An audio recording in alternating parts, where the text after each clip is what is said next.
Okay, looks like we are live. Green light, green light, green light. We are good to go. Hey, everybody, welcome to the weekly Naked Famous Denim live stream. I'm just excited. I just want to get into it. We literally just hit 10,000 subscribers just a few minutes ago. So congratulations. I wish I had a button that could shoot confetti. But anyways, special effects. Everybody, we did it. 10,000 subscribers. It's been a long... It's been a slow build-up. Yeah, slow. But it's a long road, and we're here now. Now, the next goal, 1 billion subscribers, and 1/6 of the human population. Let's go for it. Anyhow, thank you everyone who's subscribed, who's watched, who's liked the video. There's so many familiar faces here in the chat. And you guys have been here for so long, from the Instagram lives to me posting Instagram lives. We got a visitor here. I wonder who it could be. I wonder, it's probably the congratulations squad. Let's see what's going on. Actually, you guys might know what's going on. We get this visitor every 6 months or so. It's just the people checking our fire alarm. But anyhow, everybody, thank you so much for joining us today. And being part of the Naked Famous Denim community here. It's just been... I'm trying to think. I'm getting a little overwhelmed here. No, don't worry. Come on in. All right. We've got BD Rights Publishers Clearinghouse. Not quite. They're just making sure we're safe in our home. Anyways, let's say hello to everybody in the chat. We've got Chris Griffin. Congrats on 10K subs. You hit the mark within the last 30 minutes. I refreshed my screen and noticed. Well, thank you for noticing. Hey, from Colorado, congratulations on 10K. That's Austin. Austin Fletcher's checking that out as well. Sergeant Snuggle, 10K, congratulations. Shane Corwin in the house. Good to see you, Shane. What's up, fellas? We're doing great here. Thanks for tuning in, BD. Chris Griffin, all send their congratulations. Jake Schneider, hit the like a hoser. Hit the like button, eh? Thanks. I think you nailed the proper Canadian vernacular there. I don't use hoser very often. Hoser? Yeah. What is that? Calling someone a hoser. Is it a good word? It's not a good word. But it's a very Canadian word that I don't think we use anymore. What does it mean? Like a loser. Ah. Yeah. You hoser. Yeah. Yeah. Not a part of the current vernacular, I think. Invis Ian's congratulations on 10K, well deserved. On to 1 billion. You got it. We're gonna get there. Melody Murray sending their congratulations. Brian H. Sergeant Snuggle, button delivery already? No, we didn't get that button delivery, but we did just pass our fire alarm test.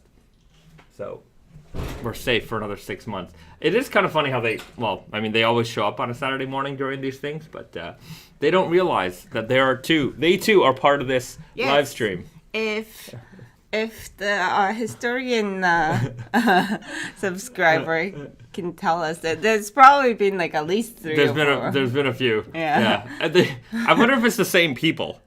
I don't know. Maybe I don't they don't. Think so. They're like, oh, are we going on that live stream guy's house again? All right, everybody. I'm just reading a lot of congratulations. I appreciate it, everybody. 10K. We've got the best community here. I believe so. Yeah. I know our content is. We do live streams and then like our weekly, product videos. Like I think they've definitely gotten a lot better. I mean, I just edited the last one and there was a few little mistakes in there, but like the level of which the speed that I'm able to make them at now, it still takes me a while, but compared to like the early videos that I was making, and the agony I would go through for editing those things versus now where I'm just like, okay, I know what I need and I just know how long it's going to take, so I get it done.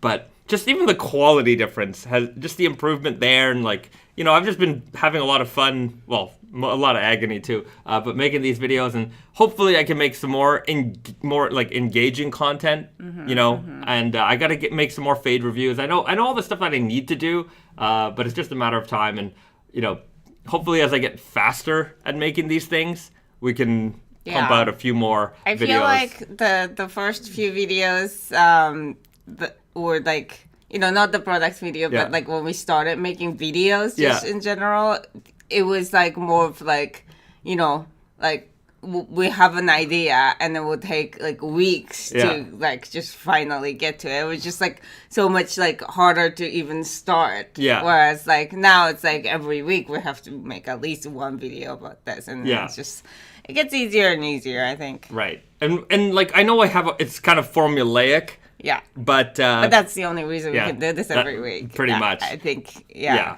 But once we, like, I know the fade reviews, there was somewhat of a format to them. Anyways, we'll get back into it, and then, you know, maybe styling videos. I'd like to get into doing like styling videos.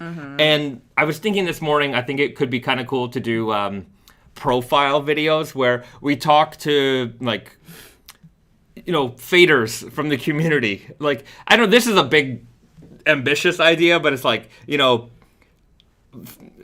this is really big ambitious idea, but like follow them around and like, you know, what's their day like? Like, you know, how do you wear your jeans? Like, how did you get to, you know, that's a big project. That sounds like something that we need a person I need for. A team like for. a needed dedicated like, person for. Yeah, the ideas are here anyways. Maybe when we get to a bigger level, when we get to that, you know, billion subscriber mark, we'll have the budget for that. But I do truly appreciate all of this. I remember putting the 10,000 number in my head a long time ago, and I don't know if I'm allowed. Like, I don't, at one point there is a YouTube studio space in Tokyo, and I think 10,000 subscribers is the minimum you have to be able to have access to that. Anyways, I have the ability to look into it and see if that's a thing that I can take advantage of. But anyways, thanks everybody for just being here. I want to do a little giveaway. Just, you know, I think it's a good way to celebrate. So we're going to give away a couple of gift cards. We'll do 3 $100 gift cards. And it'll be a comment contest. So we'll think of a question. I don't know what the question is yet. I got to think about it because I didn't think I knew we were going to hit 10K soon, but I didn't know we'd be doing it like literally now. So I'll think of a question during this live stream, and then just, you know, comment in the comment section, and then I'll do a random picker. You got to be a subscriber though. So if you're not a subscriber, subscribe now. Subscribe now. Let's get to that billion mark. We'll be the road to a billion, everybody. All right. So anyways, if you guys, you know what? Maybe I should think of the question right now.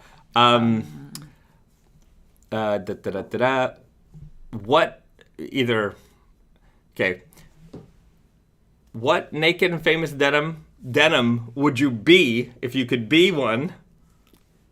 That's a funny question. That is a right? funny question. What denim would you be if you could be any naked and famous denim? What would it be? What fabric would you be? Like of an existing fabric. I know. What is it for you? Yeah. Which one would I be? The King of Lords. I don't know. King of Lords. Just I like the name. Yeah, I'm not sure.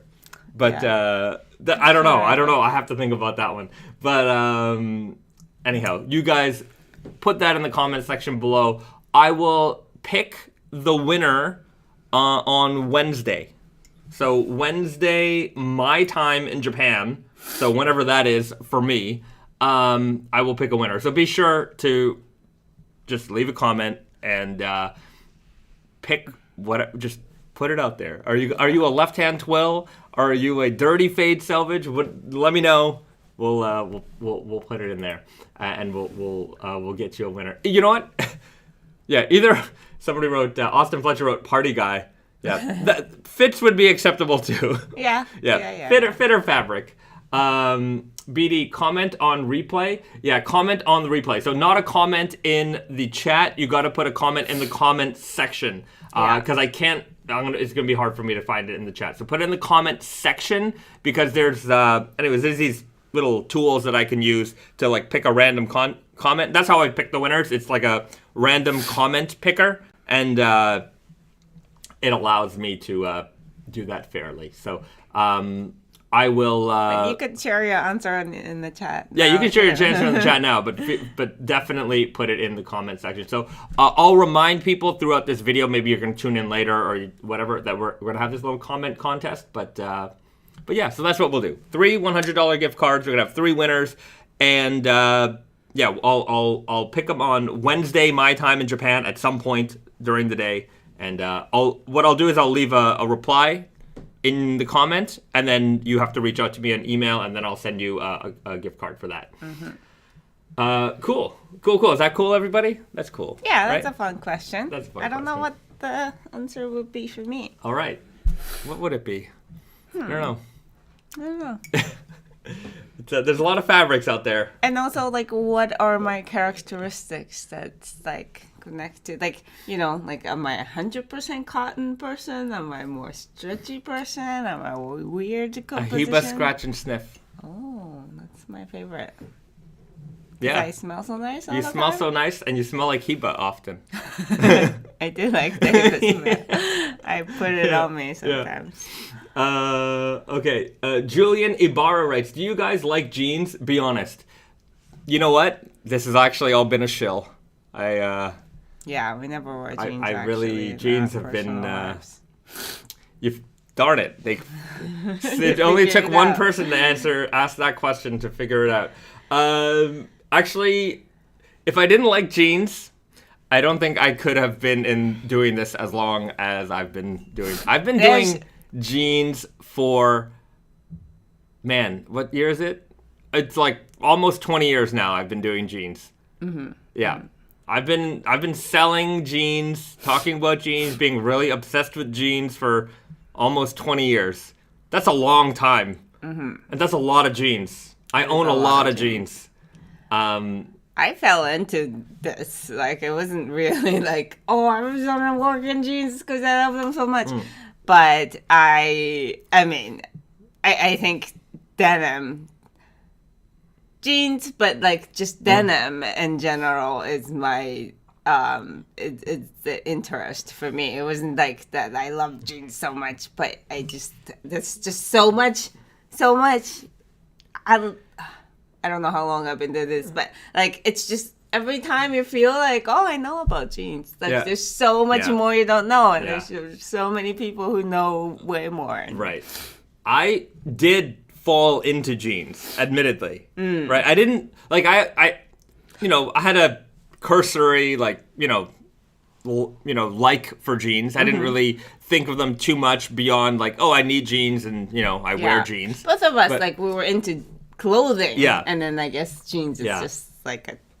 And then I got really obsessed. Sucked into it. Yeah. I got like being introduced into denim. It was like I worked at a department store, and then I was working in the casual contemporary department, the denim department. And okay, we had jeans and I sold them, but just being around them all the time and learning what makes jeans good and learning about not just what makes the jean itself good, but what it makes it good for the customer.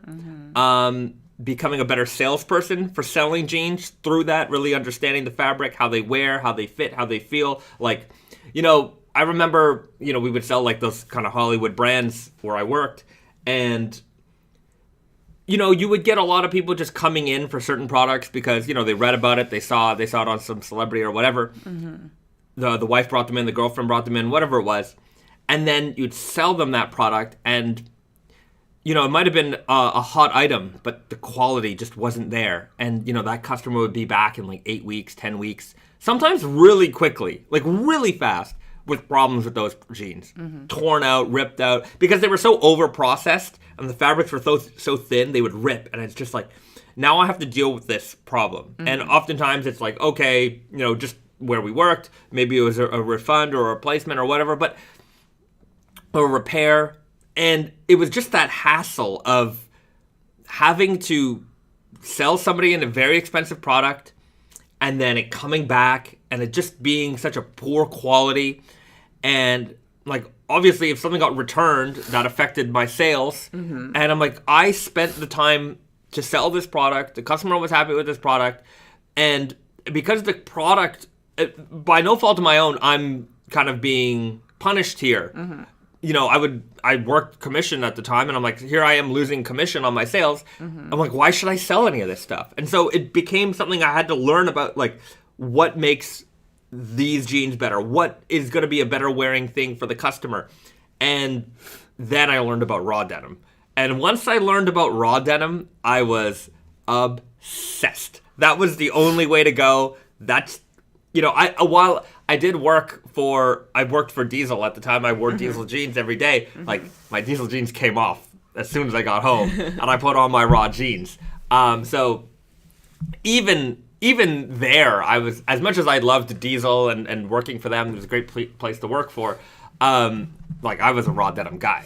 I was importing Japanese raw denim magazines. I go to Japan to find jeans. Like, it was, and especially then when there was little to no information available. You know, it was just whatever rumors we kind of learned about on forums. There was no information. And then, you know, meeting up with Brandon, coming over, and I just remember going to a mill for the first time. And it was a very, very, very small mill, maybe like 8 machines.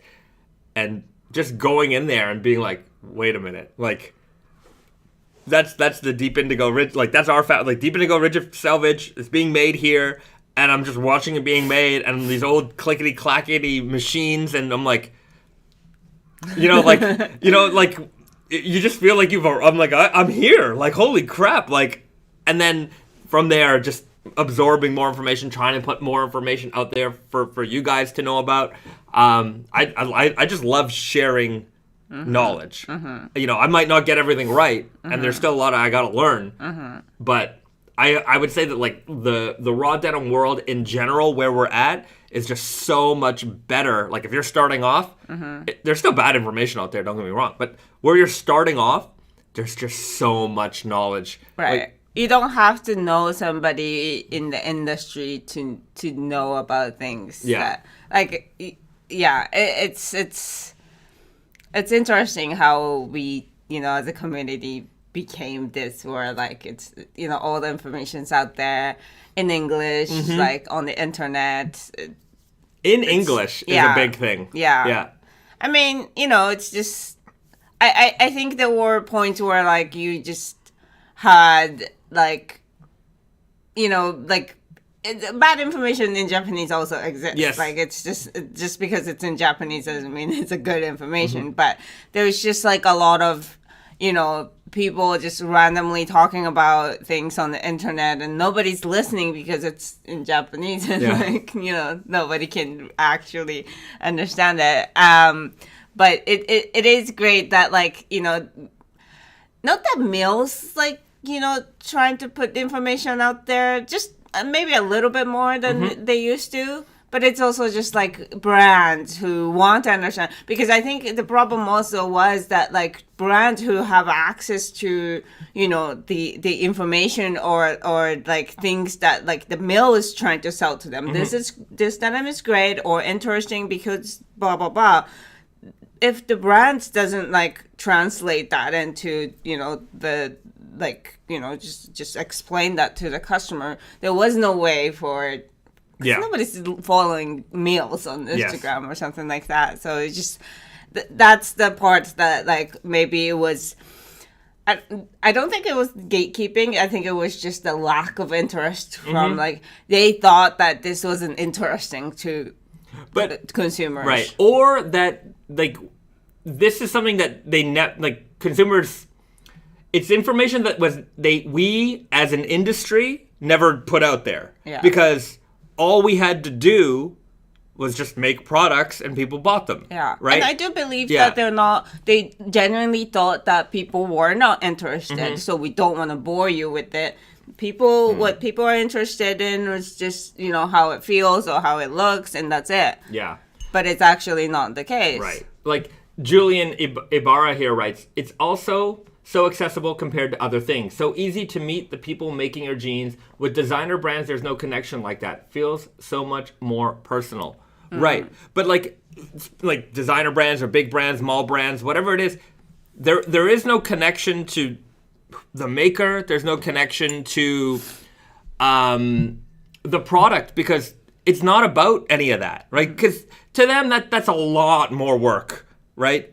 Look, if we could just put out a graphic tee and have a picture of it or put it on a mannequin, like that's all it really needs to be. And to be fair, they're not wrong, because they are the leaders of the apparel industry. They sell a lot more product than we do. They are mass consumer.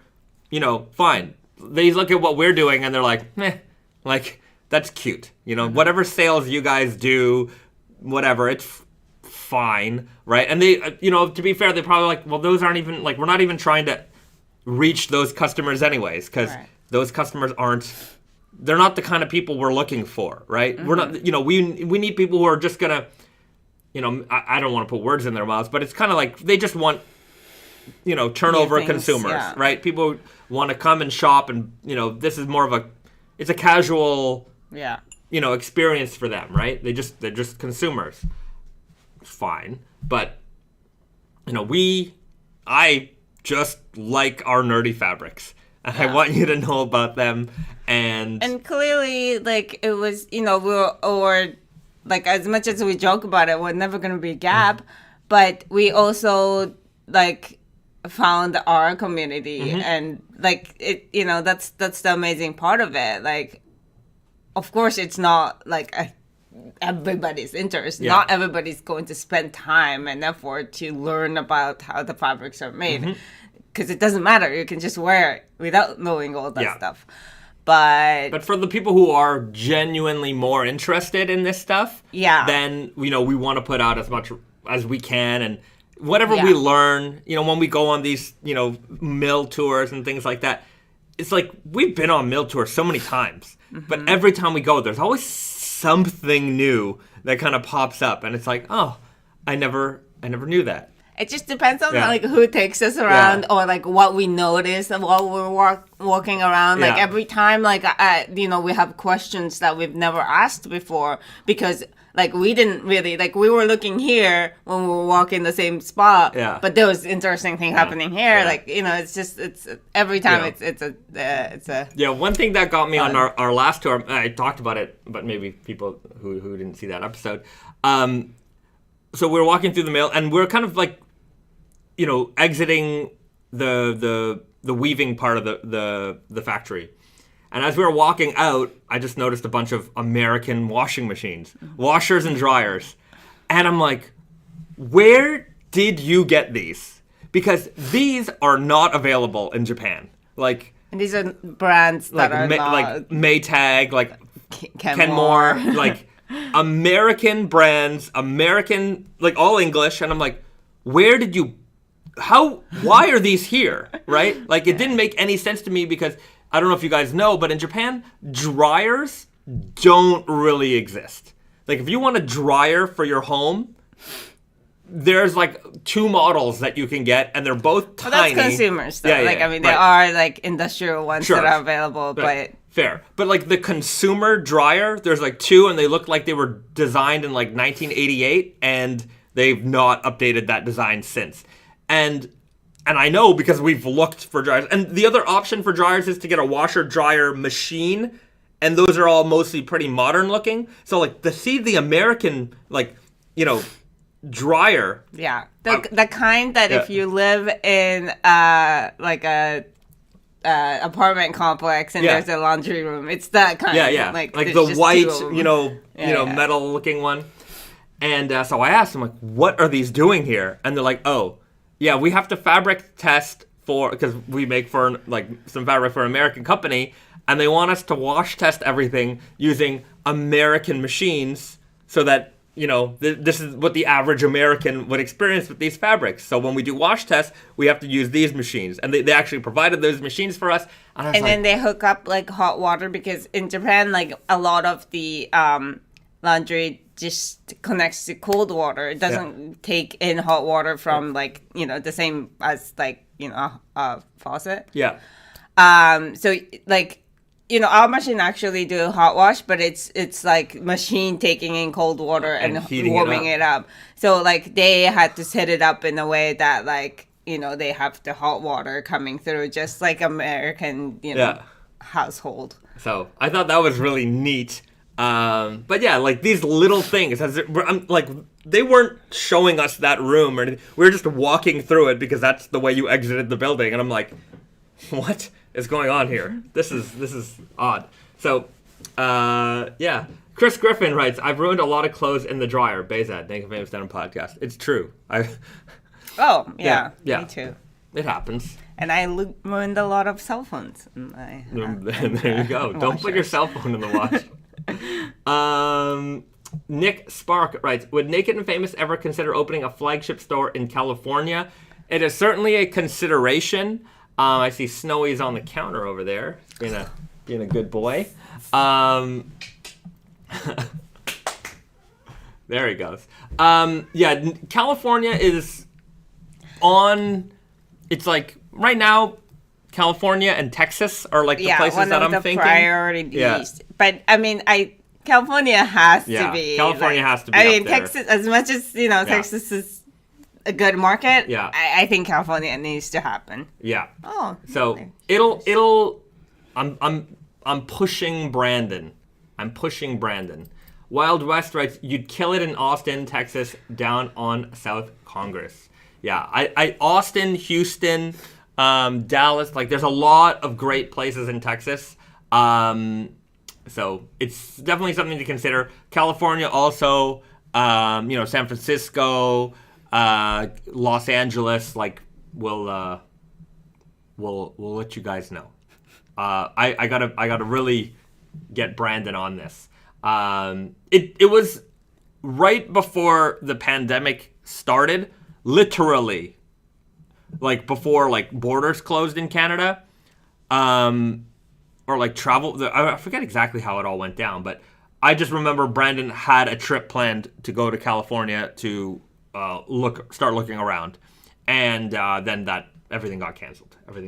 So it'll eventually happen. Sebastian Pilj writes, I'm surprised that PNW isn't on your radar. It's because, that's another thing with, even Toronto. Like, why wouldn't we consider Toronto? Yeah. Because we have a lot of good retail partners, and they're, they're Yeah. carrying a lot of our stuff. We have good representation there. Same thing as Pacific Northwest. It's I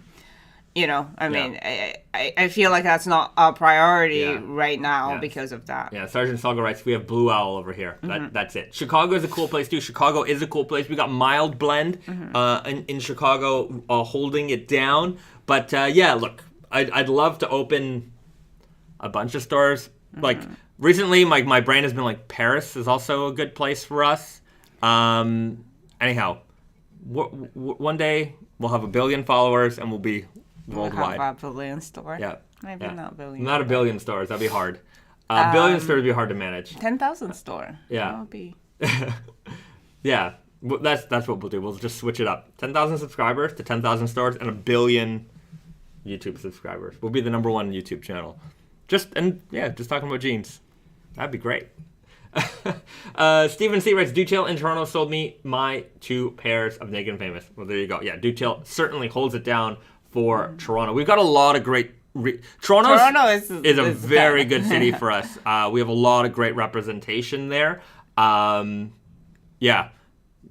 You got Detail, Over the Rainbow, Good Neighbor, Gerhard Supply, Muttonhead. Muttonhead's got a really, really good selection. So if you're in the Toronto area on the 416, the 647, you've got some great representation there for sure.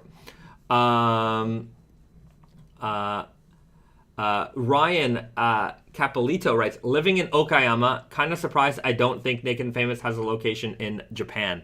Yeah, Naked and Famous in Japan isn't as predominant as I would like it to be. Yeah, we had some businesses up and down, but right now it's down. Yeah, Japan.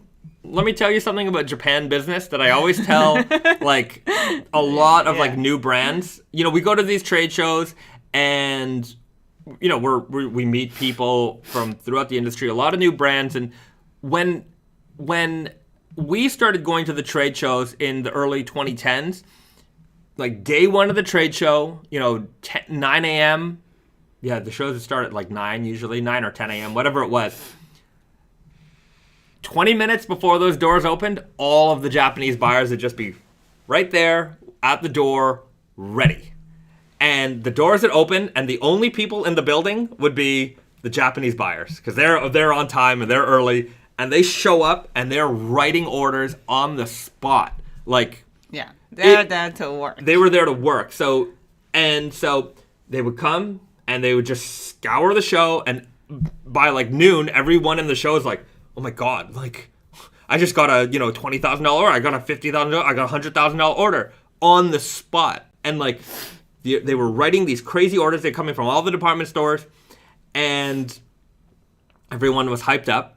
And then the next season, similar thing would happen. All first thing in the morning, all the buyers would show up. They'd spend all their money, and then by the third show, the buyers weren't buying your products anymore. They weren't even responding to you. Yeah, they would send you an $80,000 order, and you'd fulfill it and everything, and you're writing to them a few weeks later, and you're like, so how's everything going? What's going on? No response. Nothing.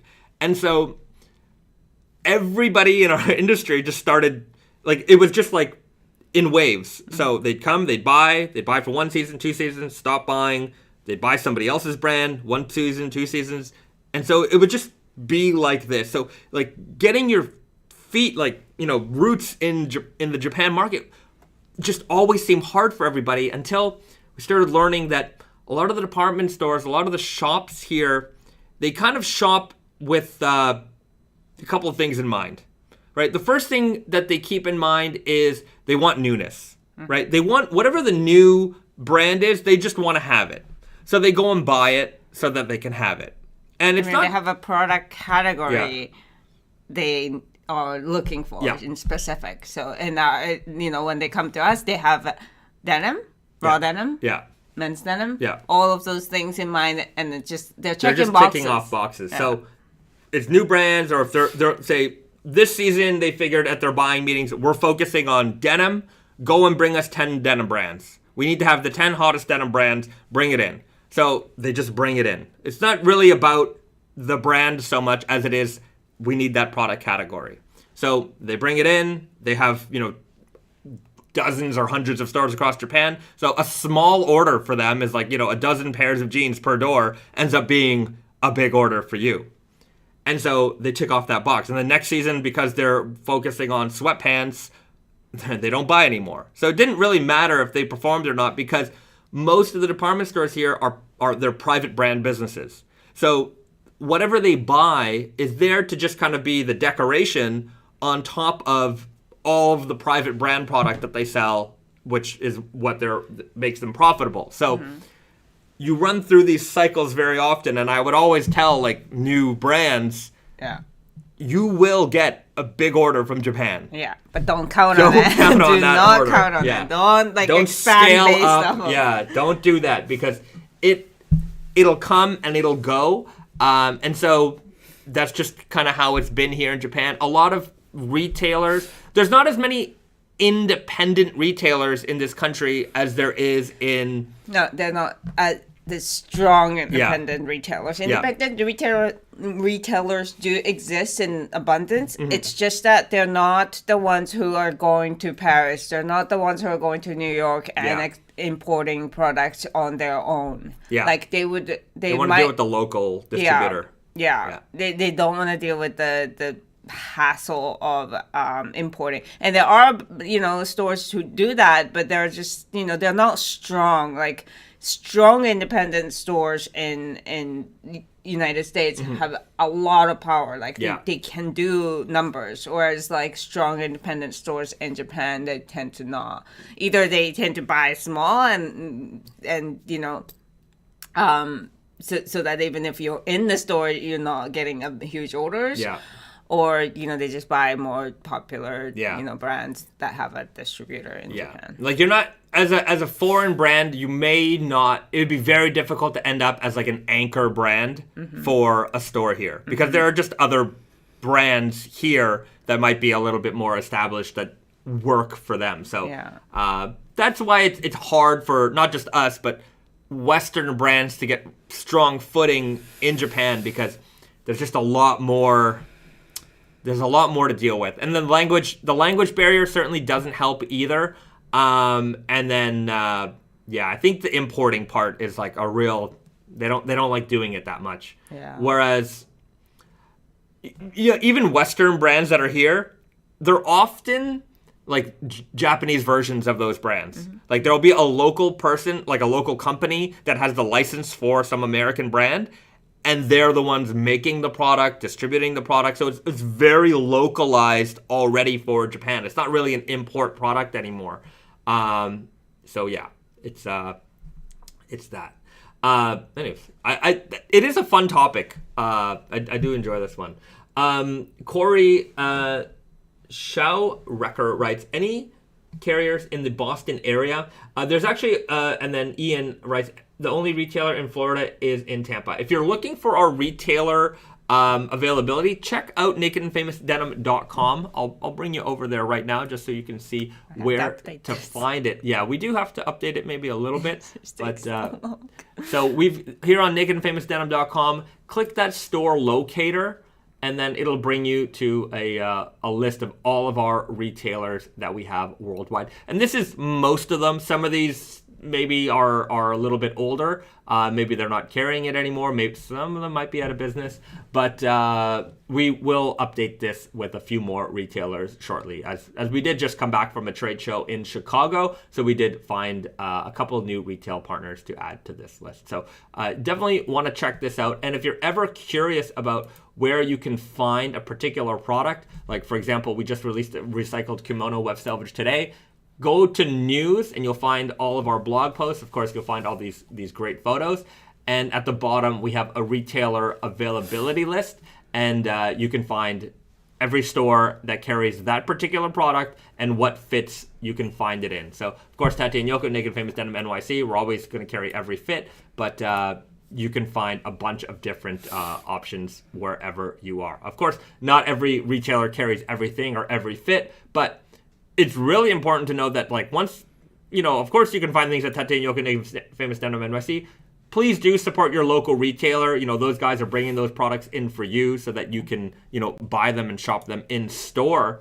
But if you're ever having a hard time finding something, check out this list. The amount of times that, like, I'll get an email, somebody's looking for something, and I just basically go to our list, and I look it up, and it's available on, not every one of our retailers is a big retailer. Some of them they're small independent retailers in smaller cities. If you're just Google searching it, maybe you don't get to it, but they do often have like online store as well. You'd be surprised how often you can find that last size 36, weird guy somewhere. Like, it's always out there. So definitely, you definitely want to use that resource. Okay.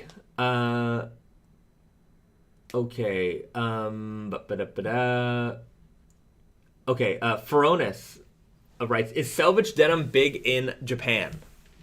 It depends how you think about it. Like, the way that North America, in Japan, I find it works a couple different ways, right? So there are the raw denim guys, right? So there's and they're often like very kind of heritage or motorcycle like driven style, right?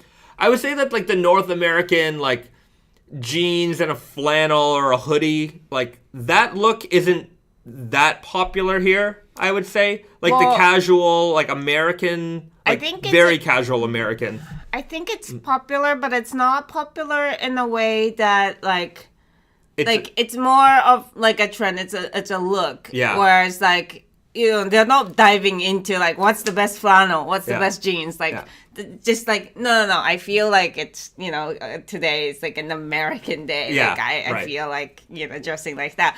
Whereas in America, that's like you don't even think about it. Like that's just what you wear. Yeah, right? and then there's people who are into like what is the best brands sure. out there for that kind of thing.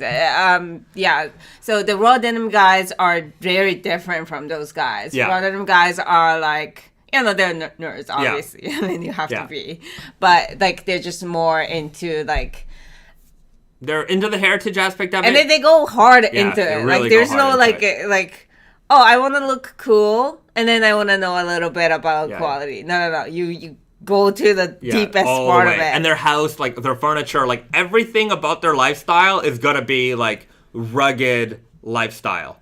I don't know about that, but well, maybe not all the way. But like I do see, like I like home design books, and like oftentimes you got, you know. Anyways, I guess maybe I'm seeing it from the home design perspective, but you know they do tend to like. Just generally rugged things. Perhaps. So there's that, right? There's that, yeah. And then there's just I'm wearing raw, maybe not necessarily raw, but selvage jeans. And I didn't think too much about this because there's a lot of brands there's just so many brands you've never heard of in Japan. There's the mall brands, store brands, and they sell selvage jeans. And like the amount of times I see like just not random, but like regular people, like ladies often on the streets wearing like really, really baggy jeans, really loose, because loose fit for ladies here is very popular. Everything's kind of wide been silhouette. Popular for a long time. And so wide silhouette jeans, you know, cuff is turned up and I see a selvage and I'm like, I don't think she bought those because they were selvage necessarily. But I think she bought them because, you know, this is more of a wide silhouette, you know, look. Mm-hmm. But just the abundance I see of just regular selvage just hanging out.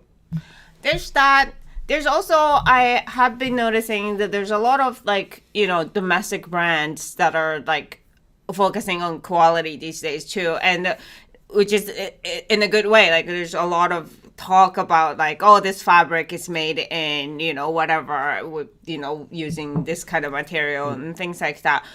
But what I find funny is that those brands always have like, you know, a couple of those, and then like the rest doesn't really matter. Like it's not like, oh, we only focus on like raw denim, or we only focus on selvage denim, or, you know, things like that. It's just like they would have one jean that is like, you know, that is okay, right. Like we brought this here's from our story product. Yeah, but then they will also have like a, you know, non-special probably Turkish denim item too. So that's So I mean, if you live in a major city in North America, like a New York or Toronto, you know, you're gonna see selvage just cause, right? You're gonna see it. Mm-hmm. But like in Japan, I think you randomly see it more.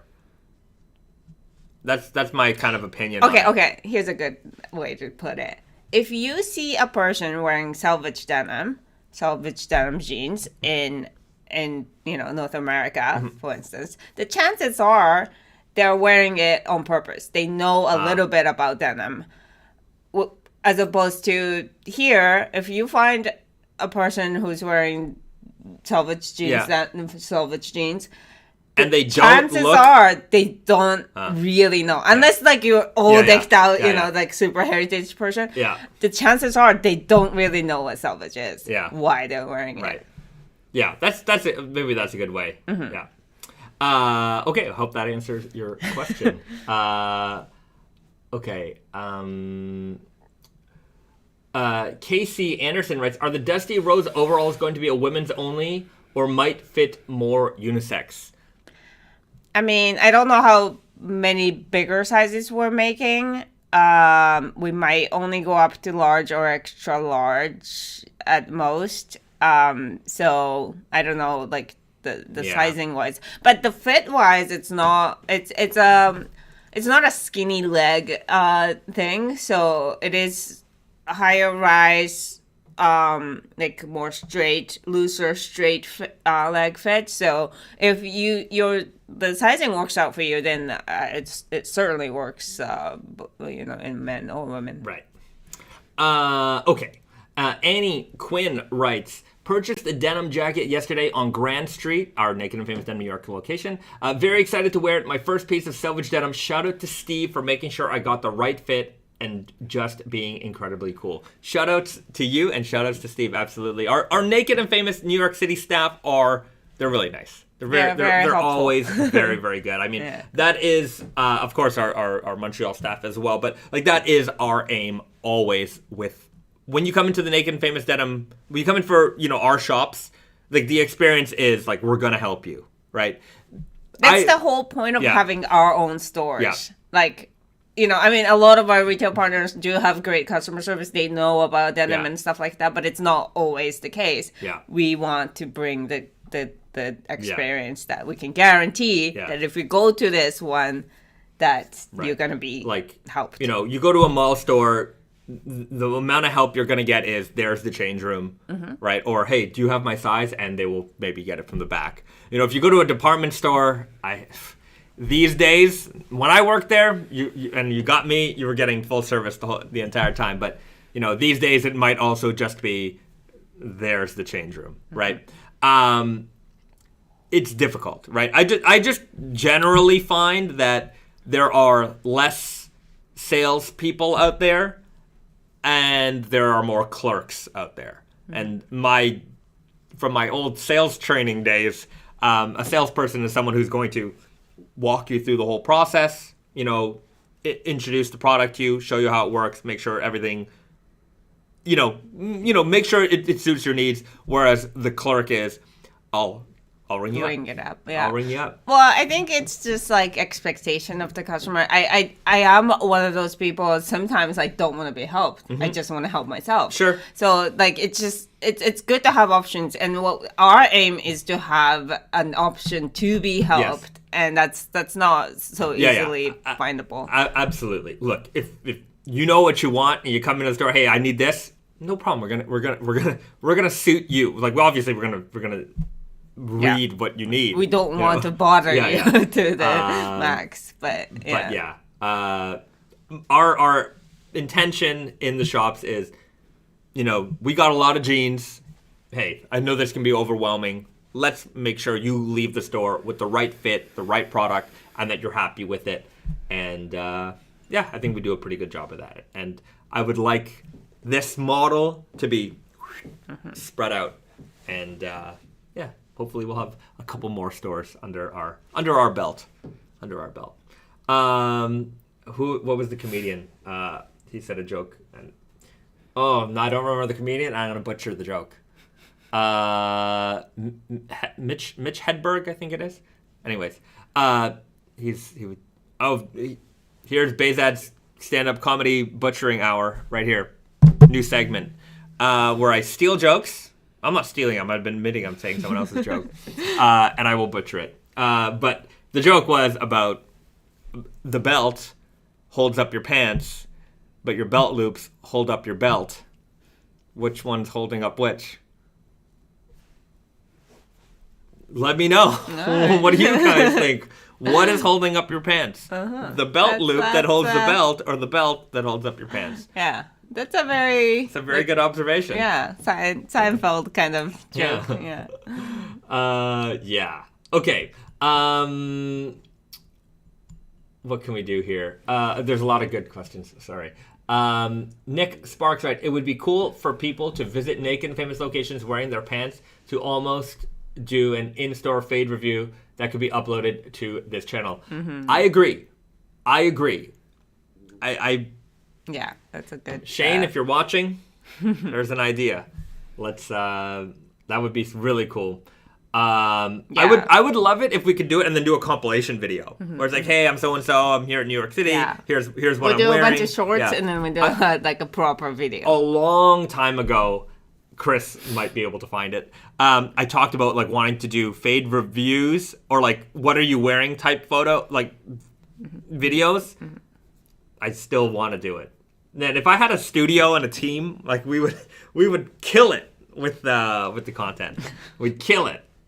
Kill it, Jerry. Okay.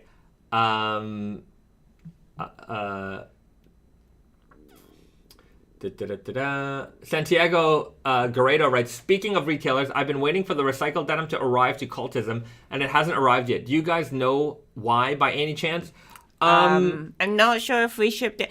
Sometimes, because Cultism is in Europe, like in Germany, we sometimes consolidate shipping. Like they don't want just one style arriving. So we might sometimes, depending on the timing, we might wait till the next item is available and then we ship it to them. Ship it as a larger bulk. Yeah, and then also, they're dealing with a bunch of brands, so sometimes they receive it. It takes a little bit of time for them to process and put it online and stuff like that. They do their own photography as well, so sometimes that can, photography is not an easy job, especially with the amount of products that like a Cultism. Like for Naked and Famous, like we even struggle with photography, and we don't. I mean, we've had a lot of samples products for a long time. It's different from retailers who just like gets their stuff. If they're doing their own photography, they get it and then take the photos and edit them and put it online. All within the, like as soon as possible basis. Whereas like we have it for months and then we still struggle. Yeah, we still struggle. So it can be difficult sometimes for the retail. So just, we appreciate your patience. I'm sure they appreciate your patience. But yeah, that's usually the case. So if like somebody's on our retailer list and you don't see it on the website yet, give them some time. Yeah, give them some time. Send them an email. They might be able to give you an update on that. They'll definitely give you a better update than I can give you, but those can be some of the reasons why things might not be on their websites like right away. Nicholas writes, what's the difference between Greencast and Redcast denim? It's a good question. Well, Greencast denim is it's denim that has like yellow undertone or overtone, depends on when they dye it. Yeah. And so it looks like green blue. There's a blue that is greenish and there's a blue that is reddish, which is like, some people see it as purplish because it's a mix of red and blue. As far as my understanding is that like Redcast denim is not made the same way as Greencast denim, where they do dye it in another color before or after indigo. Redcast denim is more like a denim dyed in indigo with red hue, like reddish indigo. Warmish indigo. Yeah. Right? Yeah. So it's different. Like Redcast denim is Redcast is usually like the standard color, and one thing that we learned during our last trip.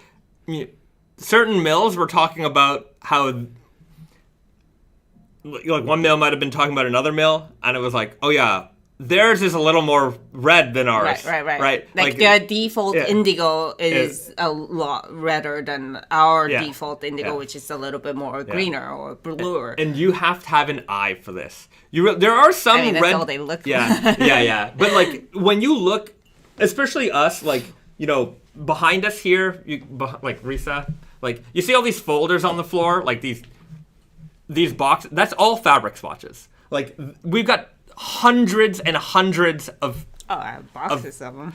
Yeah, we have so many piles of blue. And, like, when you look at blue for long enough, and you can start to see that this blue has got a little, like, all the different shades of just basic dark indigo, you really develop an eye for it, and, like, I can tell when some people, if you buy raw jeans, like, casually, you probably might have a hard time telling the difference between the indigo hues. Greencast tends to be a little bit more visible. Obvious. Yeah, much more obvious, because it's clearly almost, it's not green, but it's definitely If you ever see like indigo dyeing, and you see the early stages of indigo dyeing, where it's like it's kind of that yellowish green, that's what it looks like. Yeah. And like when if you did I ever put it in a video? Maybe. But when you see rope dyeing in action, the first few stages of rope dyeing, it's not blue yet. So. Yeah. Yeah. And it does make sense because Greencast is done like on purpose, added extra step to make it look green, whereas the Redcast is just general like tendency to, or not tendency, but it's just general categorization of like blue that is reddish blue. Yeah. You know who would, I forget his name, but this is one person we should probably get on a live stream or a podcast or something. The one of the guys from the mill, we were talking, he makes his own jean jackets and things like that. That guy, he's a real... last time we went to Okayama, we had, we just have dinner with, like, the suppliers and stuff like that, people from the mills that we work with. And one of the, like, we just met that person that day. It was, like, one of the new guys that was on our team. And he was, like... he was just like talking about like him making his own jeans, and it was like, wow, that's cool. And then like it's just we had this like connection of like he's not just doing this for a job. Yeah, no, he's really living this life. Yeah. And I think he would be a good person to have on live stream. It's just he's actually literally like like. His understanding of like how the mill works, how denim's made, and he's from a mill that does all from dyeing to weaving or spinning to. We should contact him, see how we can get him on. Yeah. He does live in Okayama, so he doesn't live get nearby, him out here. But that would be fun because we could have like direct questions, and he could give us a totally different perspective. Yeah. And he is one of those people who I think really gets this community, which is it's not so common even in like denim industry to get this community. Yeah. Right. So some people who work at the, I mean, it's their job, right? They and they understand it, but there are people who are like, this I'm at the show now. Like this is, I'm here, and this is what I love. Yeah. And it's when you find those people, that's when magic can really happen. Yeah. Yeah. So that's when things get fun. Yeah. Yeah. So we'll try to make that happen. I think that could be a fun interview. Okay.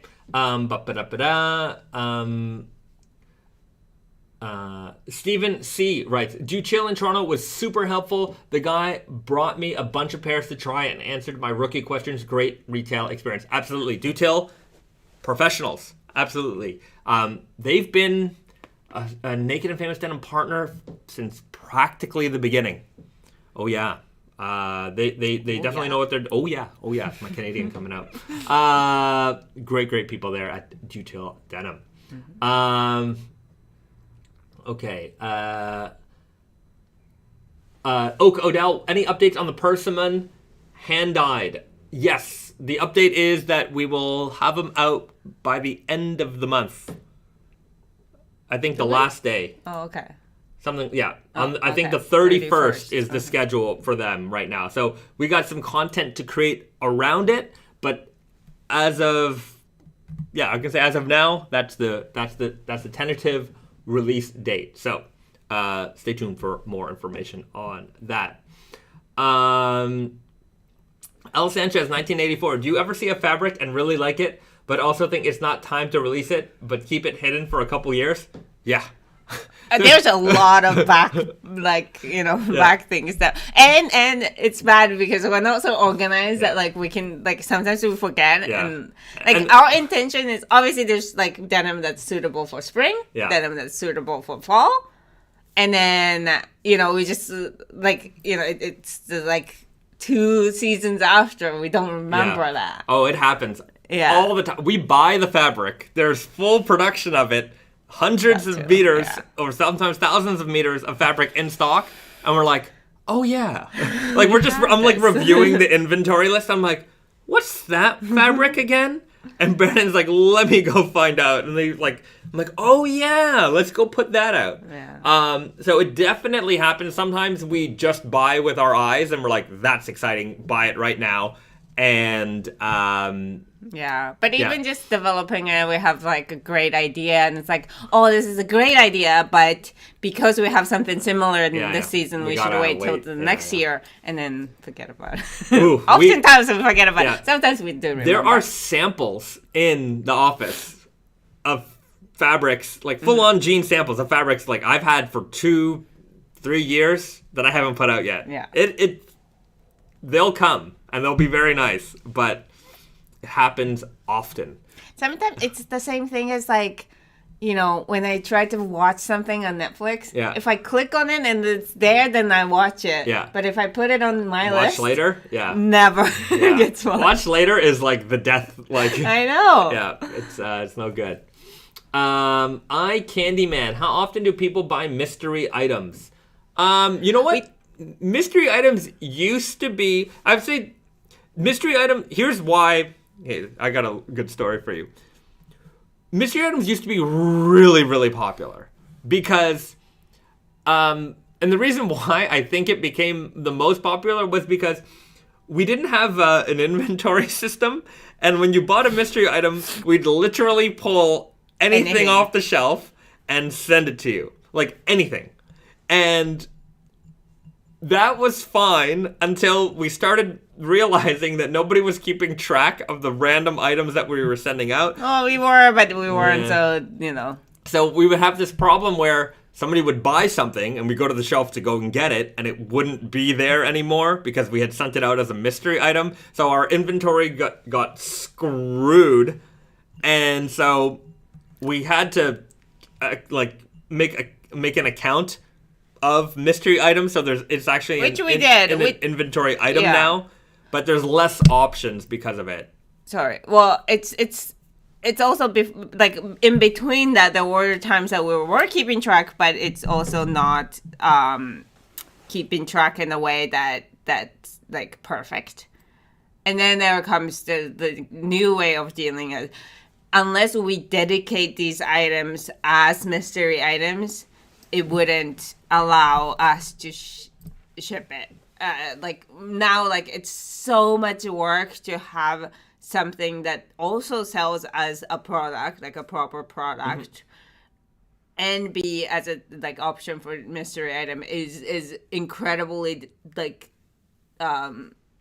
tedious. So we don't do that anymore. So like the only mystery items that we do have, we do have a couple, but those are like dedicated mystery items where the item itself doesn't exist online whatsoever, and then because of that we just don't, you know, we don't have it. Yeah. So maybe one day if we could come to some kind of good solution where it can be random again, maybe mystery items will be that might be more happening next month. all right. So maybe so if we can make more inventory available in mystery item, then maybe they'll be more popular. Like it was the same thing with the crates. Like we used to do a mystery like bundle. So you'd like get 2 jeans, 2 shirts, and a, you know, whatever it was, and you pay one price, and we just sent you stuff.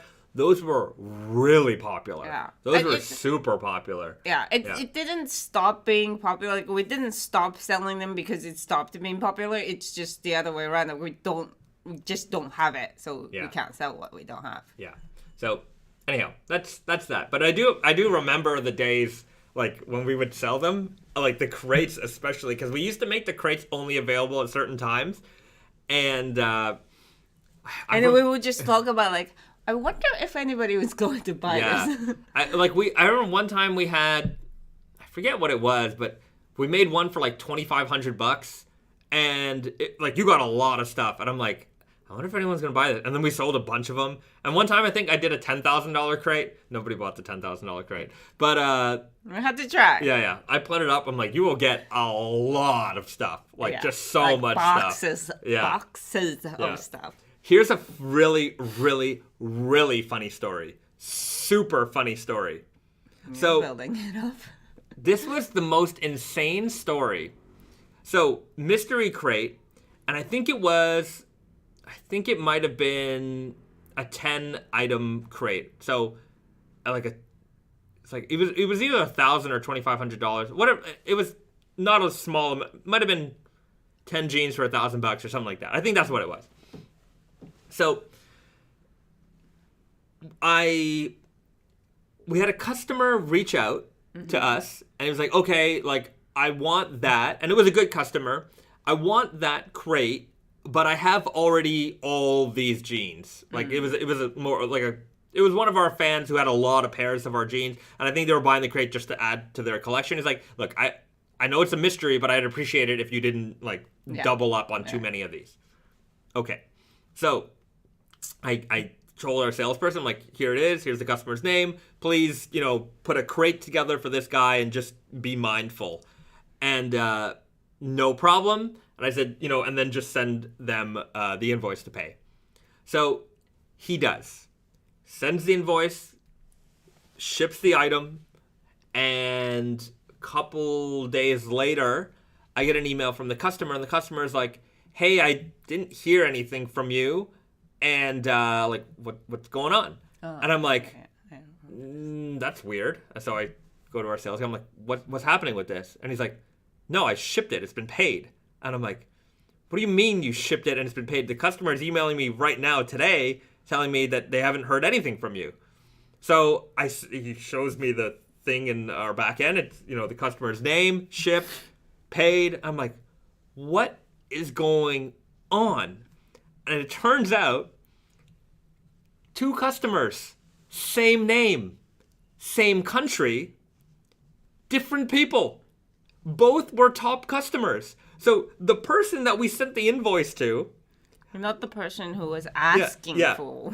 We sent them an invoice saying, here's, the 10 mystery jeans that you wanted, blah, blah, blah, blah, blah. Here's a bill for $1,000. The person just paid it. And we shipped him the jeans. He got them, was his size, and was like, yeah, I'll keep these. And so we then had to go and find another set of 10 jeans for the original customer. And I was like, how is this possible? That we've got 2 people, same country, same name, same ridiculous, obsession with denim. It was crazy. To me, it's not the fact that there were 2 of them. It's the fact that this person who didn't ask for it decided to pay $1,000 for this. Yeah. It's right. Yeah, that would be, if someone sent me an invoice, just like, here you go. And then receive a bunch of random stuff. Unbelievable. Yeah. I mean, the longer you're in retail, the crazier the stories can get sometimes.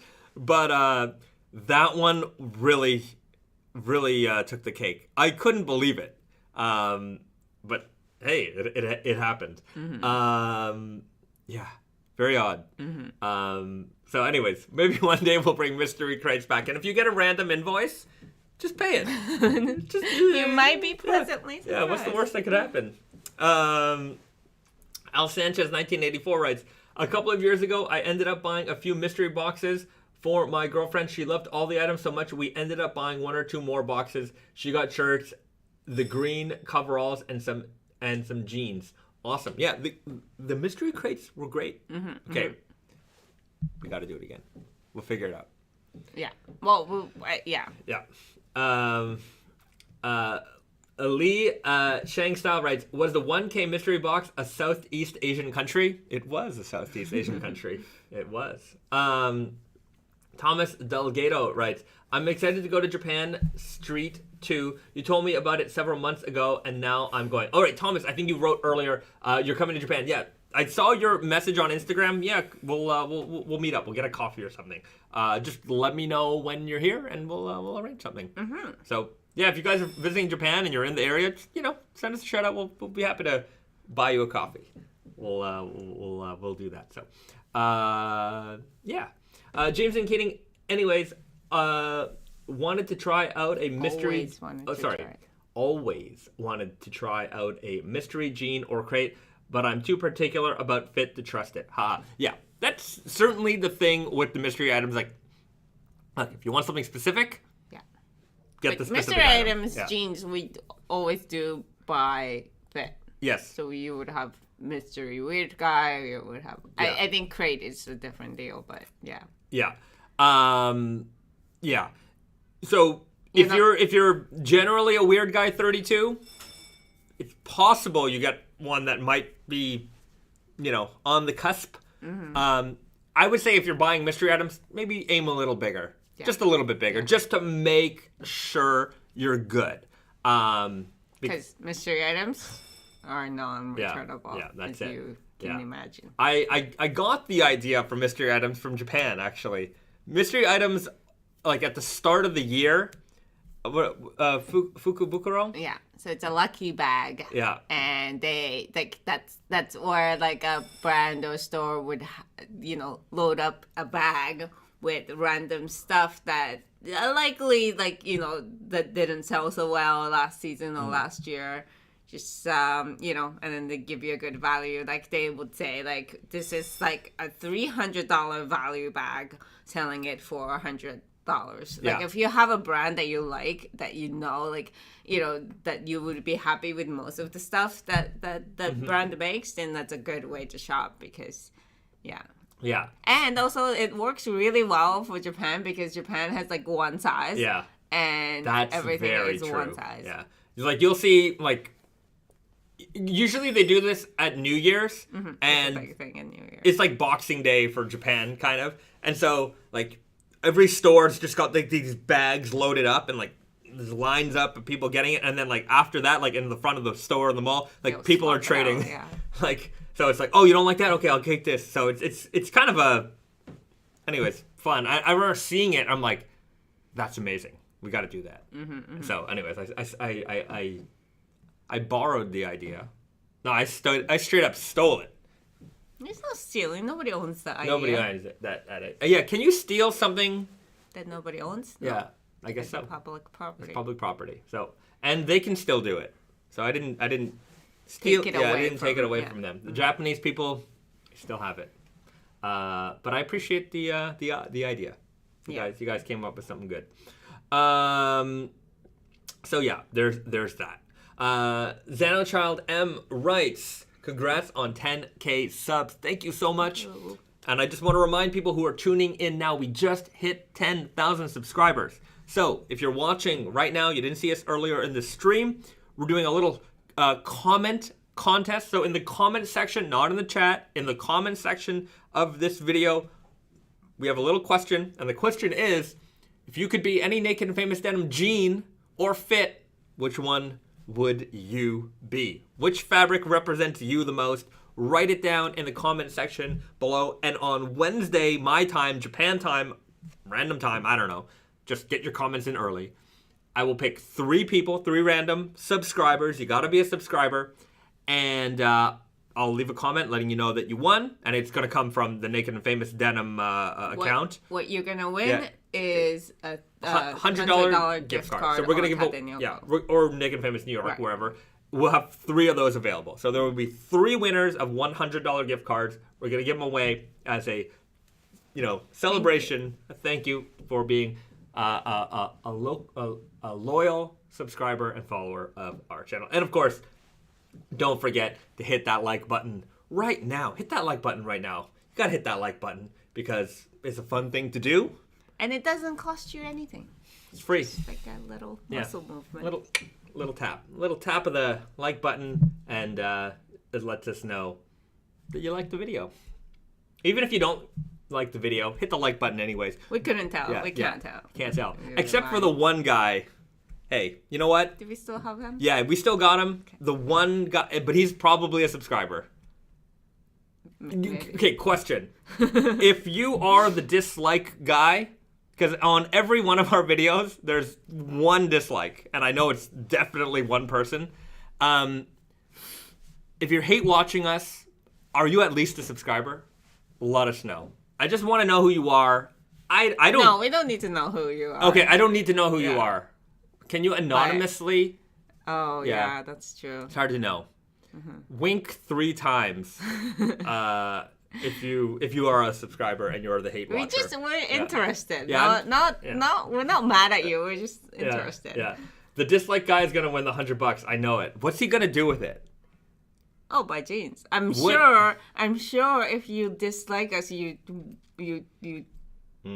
like I can't imagine how anybody would stumble upon this content if you're not interested in jeans. You're not. Maybe they just don't like me. That's possible. I mean, anything is possible. Anything's possible. Anyhow, we love all of you, no matter what. Or maybe they just really like us, love us, and they want us to notice them. Right. That's possible. Maybe it's just like one of those. Yeah. We notice you. Yeah, we notice you. You don't have to act out, okay? We like you. Stephen C., some people just want to ruin a good ratio. I mean, our ratio is pretty good. I have to say. Just one. And it's going to get better if you like our video. Yeah, right. The more you like us, our ratio will be very, very good. Francisco Michael writes, notice me, Senpai Bahzad. Oh, boy.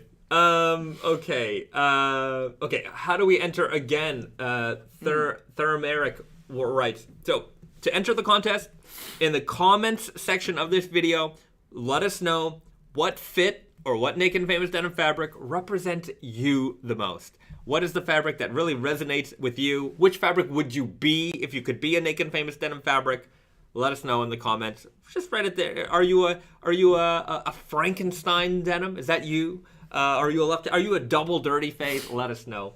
Put it in the comments. And on Wednesday, Japan time, at some point during the day, I don't know, I will pick through random subscribers. You gotta be subscribed, and I'll just message you, and then you'll send me an email, and then I will get you a gift card for either NYC or Taten Yoko, your choice. So yeah. There's a lot of theories there. A lot of theories. He works for a competitor. That's possible. Yeah. Possible. It's possible. You are into denim. Yeah. And you know about us. Yeah. Sebastian Pilje is the guy who sent all those crotch pics. That's also possible. Mm-hmm. They just didn't appreciate us making fun of all the crotch bottoms. Jeez. Maybe. Yeah. Don't take it personally. It's just, we're talking. Right. I have to admit that sometimes when I talk about a random crazy, maybe I shouldn't call them crazy. When I talk about interesting customer experiences, they're not crazy. I will retract that completely. They're not crazy. Some people are crazy, but most of the time it's just an unusual encounter, right? Sometimes it's an amalgamation of a few instances, because I don't want to... Anyways, I'm just trying to explain the random occurrences that can happen sometimes. Mm-hmm. And so it might just be a common thing that happens. So I'm talking about a few different instances of the same thing, might be different people. So just, I don't want to put anyone on blast. But Crotch Guy, that was one guy. That was look at my crotch. For people who don't know this story, I'm gonna reiterate it real quick for you. So just a random story time. Dude bought some jeans, and he just couldn't help but tell me how big his anatomy was, and that it couldn't fit in the jeans. So he just kept sending me pictures of his bulge, and he's like, "This is unacceptable. How can I wear these jeans and my thing is so big?" It's just, I'm like, what? Why? He's like, "Look at it from the front. Here's another picture from the side." I'm like, "But you bought them. Like you bought these in a store. Like you didn't just buy these online. You went in the store and you bought them. You put them on, and you were like, this is fine, right? You probably showed the salesperson a bunch of times, and now you're bothering me with it." And clearly, I'm gonna say it. Anyway, I'm not gonna say it, but I think this person was creeping on me. And I've been in retail before, and I've dealt with my share of in-store retail creepers, and I just got creeper vibe from that. Oh yeah, anybody who's just persistently do things like that are doing it, I think, on purpose. And if not, then you should know that you shouldn't do that to people. And here's my, original theory that they like us so much that they want us to notice.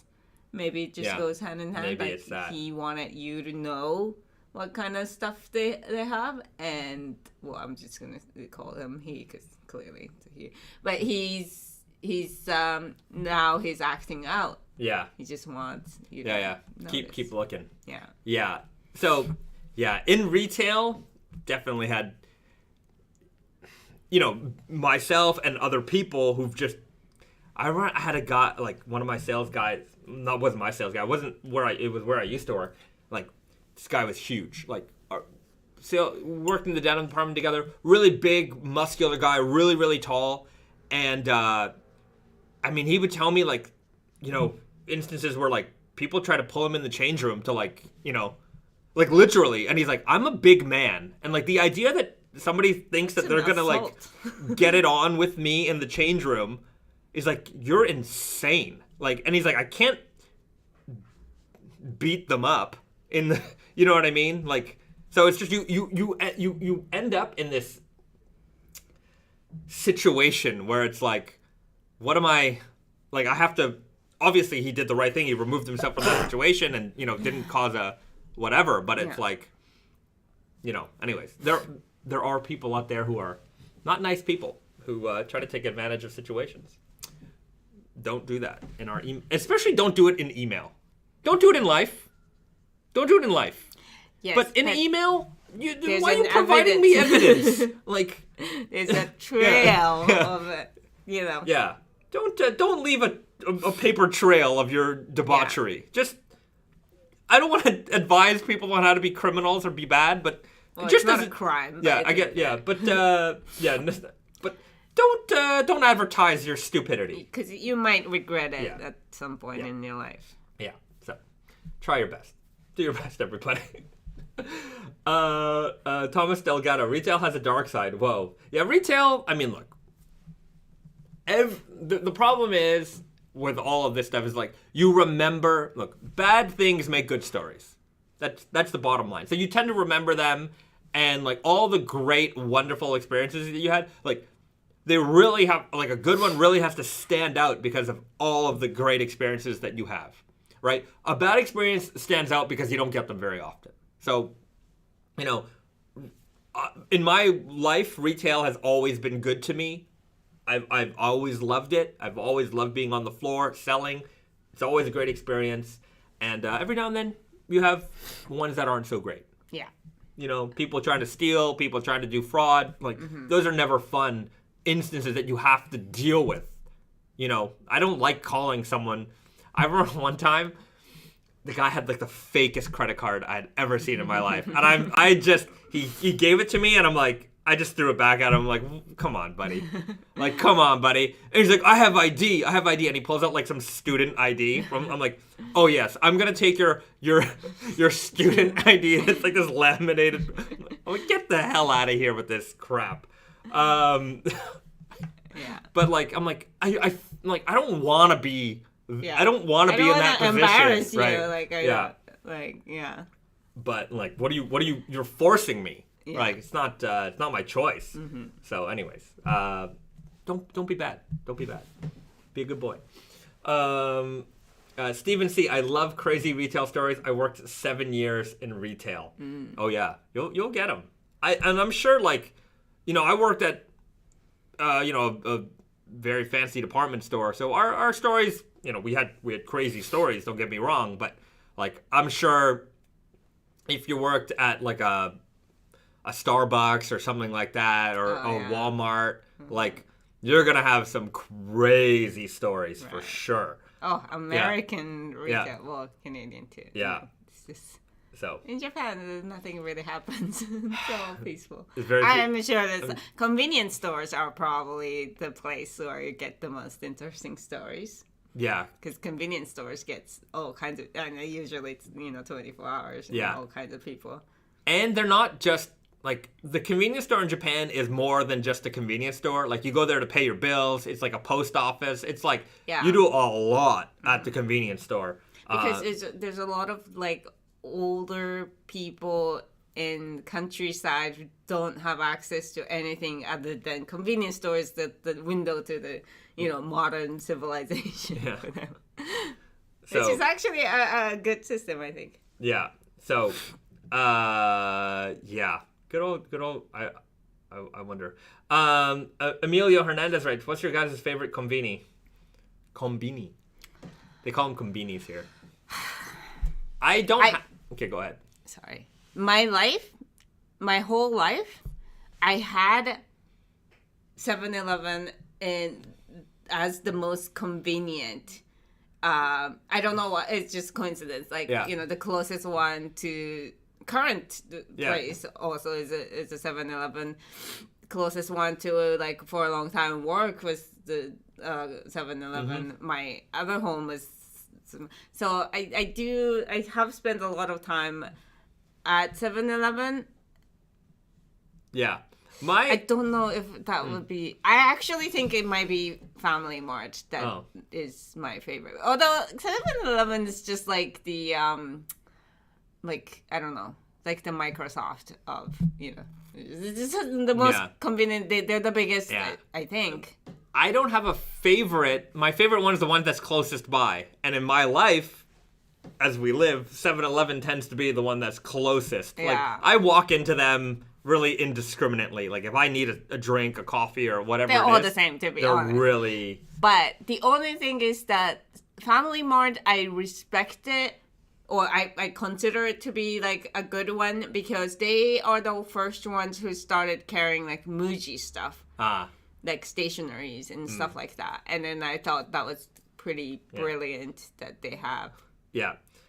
Peanuts, right? 7-Eleven has the banking. Yeah, 7-Eleven is a bank. 7 and I is a bank here in Japan. If you actually notice in a bunch of our videos, like when we're doing a fit pick on our balcony, there's a giant 7-Eleven billboard in the background. It's a 7 and I holding sign because we do have a store called Itoyokado down It's a grocery store mall and then they decided for some reason just to ruin the view of everybody who lives around here to put the biggest sign that they could. It's not a... Yeah, I kind of find it funny. But it is funny, but it is such a jerk move. Yeah, it's really huge. So, yeah, one thing that 7-Eleven isn't just a convenience store chain here in Japan. They do everything. They have 7 and I Holdings. Yeah, 7 it's a holding company. Right. So there are 7 and I with like the 7-Eleven logo, basically, jeans here in Japan, which I found... Jeans, underwear, anything. Yeah, I kind of want to own a pair just to be like, I got 7-Eleven jeans.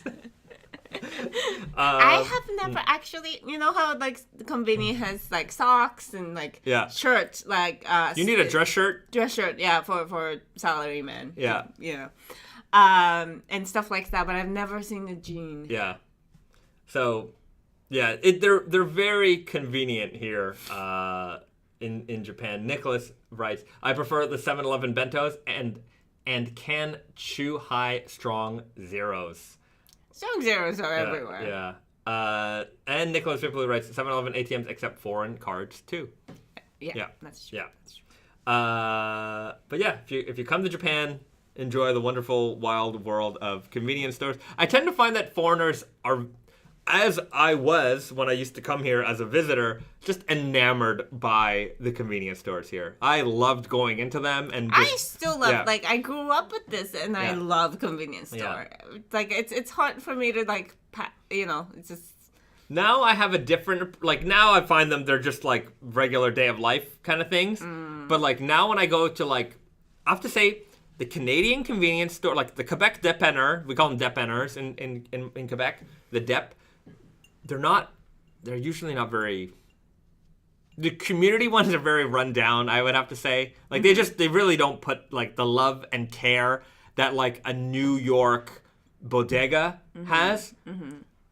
The New York convenience store, like family little grocery store bodegas are level. amazing. They're the amount of, and it's not that like you can do anything and like you can't send a package there, but the idea that like you can get a hot sandwich or salad or like the amount of product variety, like every bag of chips is there. Every brand, every drink, everything. And then they make sandwiches there. Yeah. They're like, you know, I mean, Japanese convenience has a lot of food, a lot of good food. Yeah. But, and they might fry a chicken here and there, but they do not make, there's not a person who can make something there. Yeah. That's I amazing. love the American grocery store, like that, like convenient, that bodega style is unbelievable to me. And I also find like, I've seen videos of like, you know, really nice,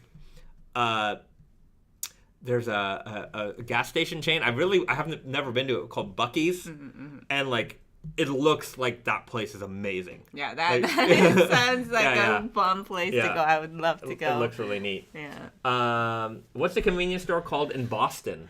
I don't know. Casey Redman writes. Do you guys have a term for them there? Let me know. Stephen C writes 7-Eleven Selvedge. Anyone with the 3 colors? I could. It'd be funny. It doesn't have to be a collab. I could just put some colors. Convenient salvage. Francisco Michael writes, we have a Buc-ee's in Chicago and also Come and Go, which is also great. All right, I don't know. I didn't hear about the second one before, but Buc-ee's, I like the logo. I didn't know it's in Chicago. I thought it was in like Texas only or something. Yeah, I'm not too sure. I saw some videos of like the world's largest like I would love to go gas there. station, and it looked amazing. Love to go there. Yeah. Okay, you need to go to Buse's. It's an experience. Buse's. Junior writes out. Where is Buse's? You gotta let us know. Sheets is where it's at. You know, Sheets. It's amazing how loyal we are to our local like chains or you know. Especially grocery stores, convenience stores, that kind of stuff. People are really, they're like, ours is the best. Yeah, I'm a Wegmans guy. Wegmans, that's me. Like, I go to Wegmans, you know. Well, the only thing I forgot to mention earlier, the only thing I do like about Montreal dépanneurs is that they all have like Quebec like beers and Quebec drinks and like even the rundown ones that don't have like 5 kinds of chips often have like 20 kinds of beers and like interesting drinks, which I kind of like. And also bags of cheese right at the cash register. Sweaty cheese. Every convenience store in Quebec, even the gas stations, you will be able to buy. There will be a little wicker basket at the cash register. Are they doing this ironically? No. Everyone wants poutine cheese, and there's just... That's an impulse buy. That is an impulse buy. You will buy... You will see it, and it's like, oh. Yeah, I will buy a bag of cheese off the counter. It's not refrigerated. It is on the counter, and that's fresh. It's sweaty in the bag. It's good. It's good. It's good, by the way. You buy when you see it, you buy that cheese. You get it. But yeah. BD, Naked and Famous is my Naked and Famous Denim. Naked and Famous is my denim convenience store. Absolutely, yeah. We try to make your denim shopping experience as convenient as possible. Maybe we should make our New York store 24/7. 24/7. Yeah. What do you think, New York guys? You watching? You guys wanna? What do you guys think? We'll get you some bunk beds at the back. We'll have a pole. Yeah. That goes to We'll make it like a fire station. That'd be great. That would be kind of fun. Okay. Iron Weft writes, grew up in the Southwest U.S. and QT Quick Trip is still the best American gas station convenience store in my opinion. QT Quick Trip. There's a YouTube channel called Fave Trip, and they do they do these really great videos on like shoplifters. So they learned a lot about shoplifter behaviors. I've actually learned some of the stuff that they go over. Like I've talked to our staff about it, just in terms of like loss prevention and things like that. But like the amount of signs that all of these, not all, but a lot of these people just have is incredible. And so if you've ever watched Spencer's Mustache Rice Gas Station Encounter, Gas Station Encounter, Fave Trip, Gas Station Encounter. There's 2 channels. They have a Fave Trip collaboration. Yeah. So check them out. They're so funny. And I mean, I think it's a great way for them to like recoup their losses on people who want to make themselves famous. Also, probably feels like they're, like a little bit of justice is done, even though they're not gonna be arrested for it. No one's gonna get arrested for stealing a Snickers bar. Yeah. But you can public shame them. Yeah. Into which I'm happy. Look, we're not talking about like important. 8-year-olds, like Right. I don't think they put children on there. I think one time they had like some. Anyways, you watch their channel, but usually it's just people being scumbags. And anyways, now you know about them, which I'm okay with. Don't steal. And I'm sure there are ones that they don't put, like when it's like. I'm sure they're. It's like a gas station. I'm sure they deal with like thievery all the time, but yeah. Lee Shang style. Do you get thieves at Tate and Yoko NYC giving Selvedge denim pieces are substantial? We have like every retailer. You're gonna have unscrupulous individuals who try to take advantage of you. Tate and Yoko is a little bit more difficult to steal from, so we don't. I mean, obviously the foot traffic is much lower too, but like Tate and Yoko stores don't like we have to let you out.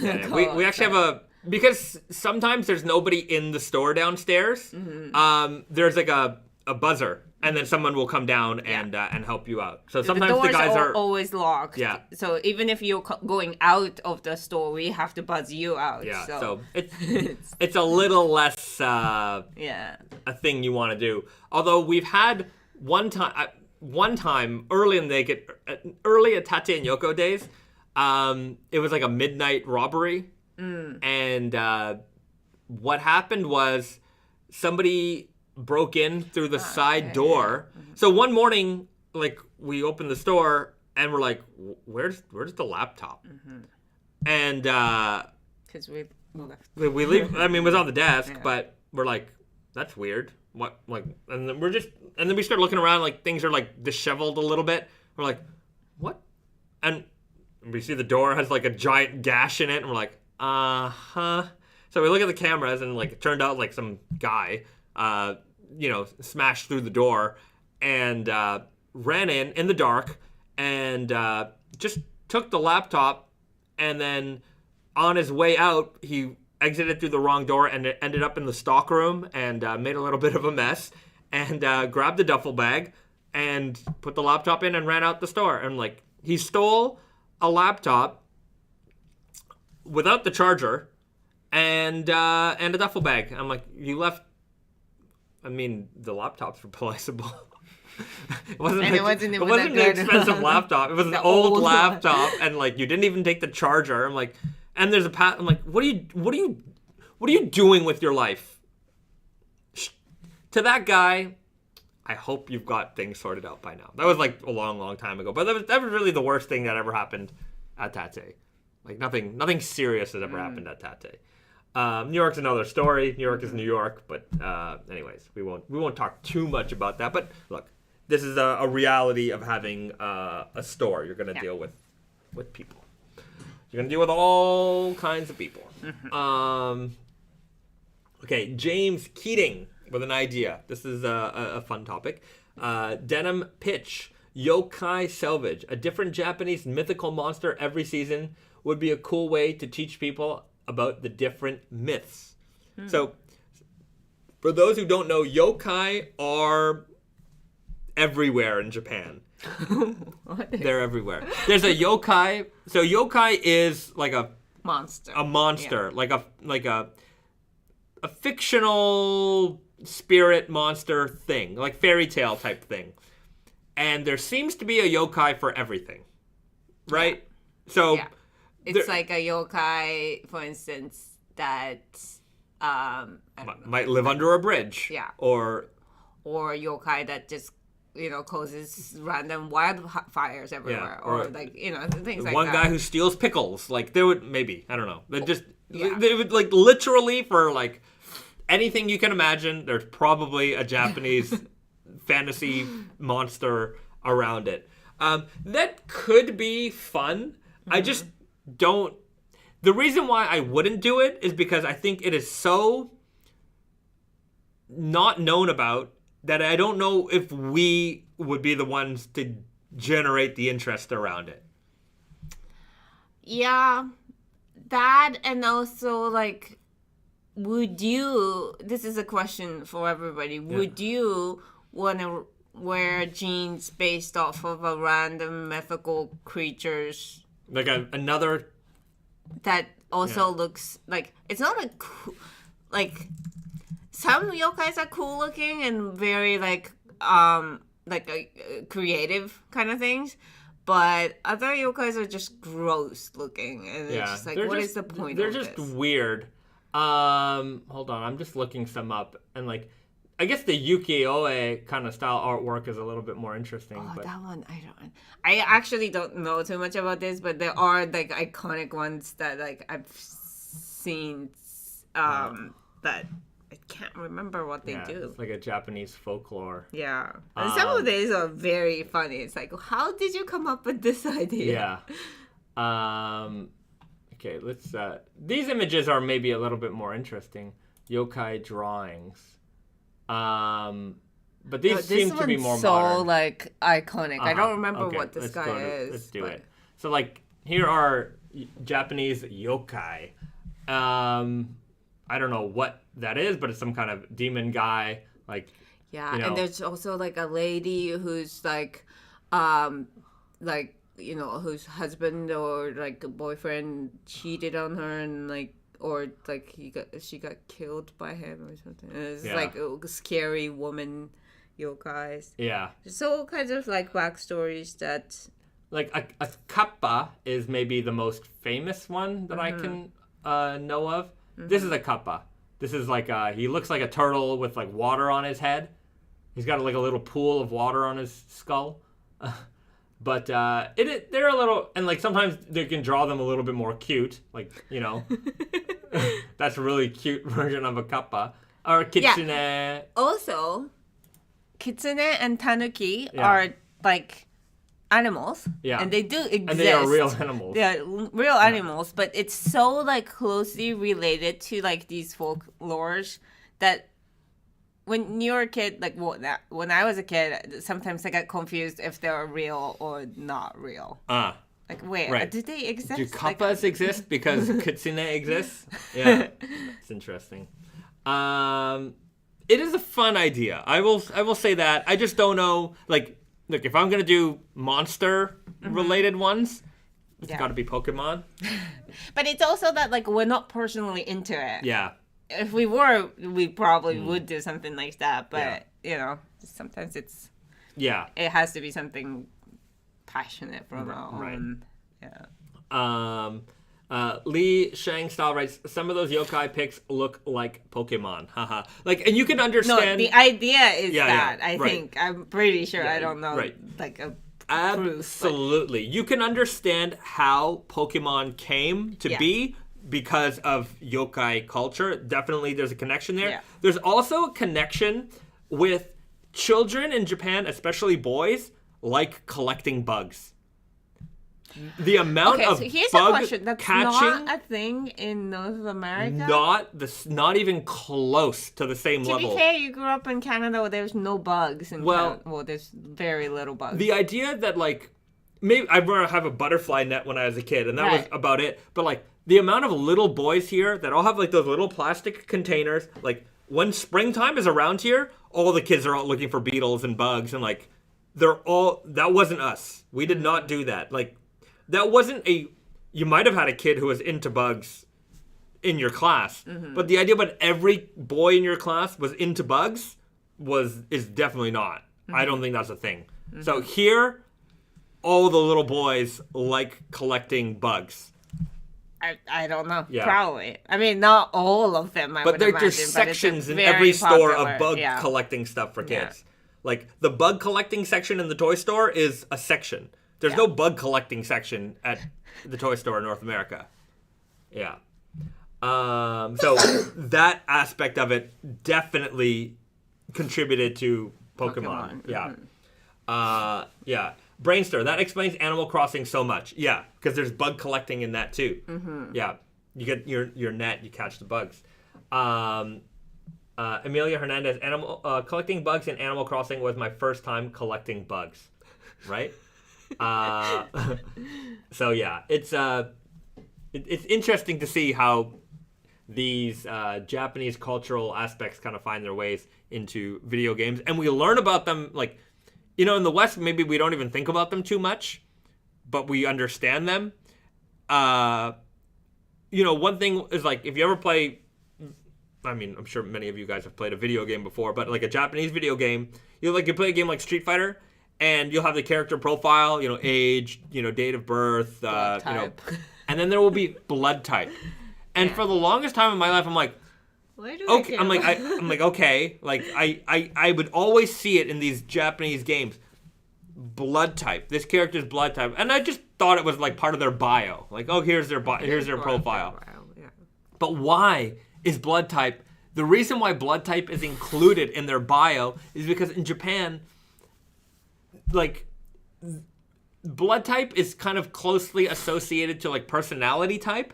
It's like astrology signs. Yeah. Like your Aries. Yeah. So like, you must be that kind of person. Yeah. It is a thing, and like we don't do that so much, but we do it with blood types. Yeah. Like maybe people might know their astrological sign here in Japan. Oh, people do. Yeah. I mean, there's like, you know, at the back of magazines, okay. There's, you know, fortune telling. But we use it for fortune telling, and we don't use it for personality, like. Right. Like, where in the West, like, if you meet somebody and they're like, oh, you're a Virgo? And yeah. Oh, yada, yada. I can, you know, I can relate to you because we can be best friends because, Yeah. So, here, that's blood type. So, now you know why it's included, because, you know, if such and such character is a type A, they're like, oh, well, that's because they're this kind of person. And people would understand that. Yeah. And not that I believed in it, but it's just like a fun thing to talk about when you talk about somebody's like personality and some fun little things. It's a little personal. Yeah. But he didn't know his blood type, and until recently. Yeah. And we all like, you know, kind of like among my family, we were all like, what do you think is his like blood type? And we just kind of, for years, we were just debating this here and there. Yeah. And now we got an answer. Yeah. In the West, generally, nobody knows their blood type. Which is weird, because blood type should be something that you, like, that everybody knows. Not that if you're dying of blood loss, that they should only count on your knowledge of your blood type. But still, it's, you know, it's a crucial information about you, you know? Yeah, we just don't know it. I don't know why. We just don't know it. And so when I came to Japan, people, oh, what's your blood type? What's your blood type? What's your blood type? I'm like, nobody in the West knows their blood type. We just don't know that information. And it's crazy to them because they're like, but it's your blood. It's like not knowing your shoe size. Like, you know? Yeah. But anyways, now you know why it's included in a lot of Japanese games. Yeah. Annie Quinn writes, most Americans are not playing with bugs, LOL, unless maybe you grew up fishing. But city kids here are definitely bug adverse. Yeah, or averse. Not adverse, adverse. I don't know that word. They don't like, they avoid them. Oh, yes. Yeah. Yes. And to be fair, like, not all Japanese people are like that. Girls tend not to like bugs. Like I don't know why. Bugs. I don't know why. Like, they'll see a big ass beetle or like a grub, like and I'll see the kids to pick them up, put them in. I'm like, I don't want to touch them. I'm like, I'm good. You leave that over there.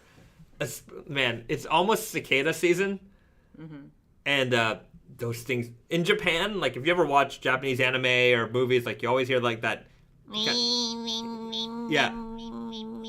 If it's summer, that just means it's summer. Yeah, that sound is deafening if you are in like certain areas. Like if you're in the countryside and like, you know, even in the city, it's just there. Yeah, like they're everywhere, and then they die, and there's just these giant bugs. So I don't know how true this is, but like they teach us. I mean, to a certain degree, it's true, but they teach us that they would, like, you know, they were born in the soil, like in underneath the dirt, yeah. And then they lived there for 7 years so that they can come out and then live outside for 7 days and they die. And I think it's true that, like, I don't know, 7 years and 7 days it's true, but like they grow up in the soil and then they only come outside to, I guess, mate for a few days and then they'll die. And then because they die so quickly and they're humongous, just dead cicada everywhere in the summertime. Yeah, it's gross. I hate them. They're so But it's gross. also like, you know, like we feel sorry for them because they're just like, oh, they finally got out of the darkness. They're huge. And they're dead. They're huge and they fly around. Oof, terrible. Ugh. I don't like bugs. But yeah, I've definitely become more. I'm not as afraid of them as I used to be, just because they're around. And then whenever I see spiders and lizards, I'm like, leave them. Because those guys are doing the Lord's work of taking care of all the bugs that I don't like. I don't think they're like getting rid of cockroaches or cicadas, though. Oh, maybe they are. There might be a more abundant if they weren't. But yeah, the little lizards, I love them because they're cute. And I really like those little gecko-looking things. Are they geckos? I'm not sure. But there's a lot of these little bugs around. Yeah. Okay.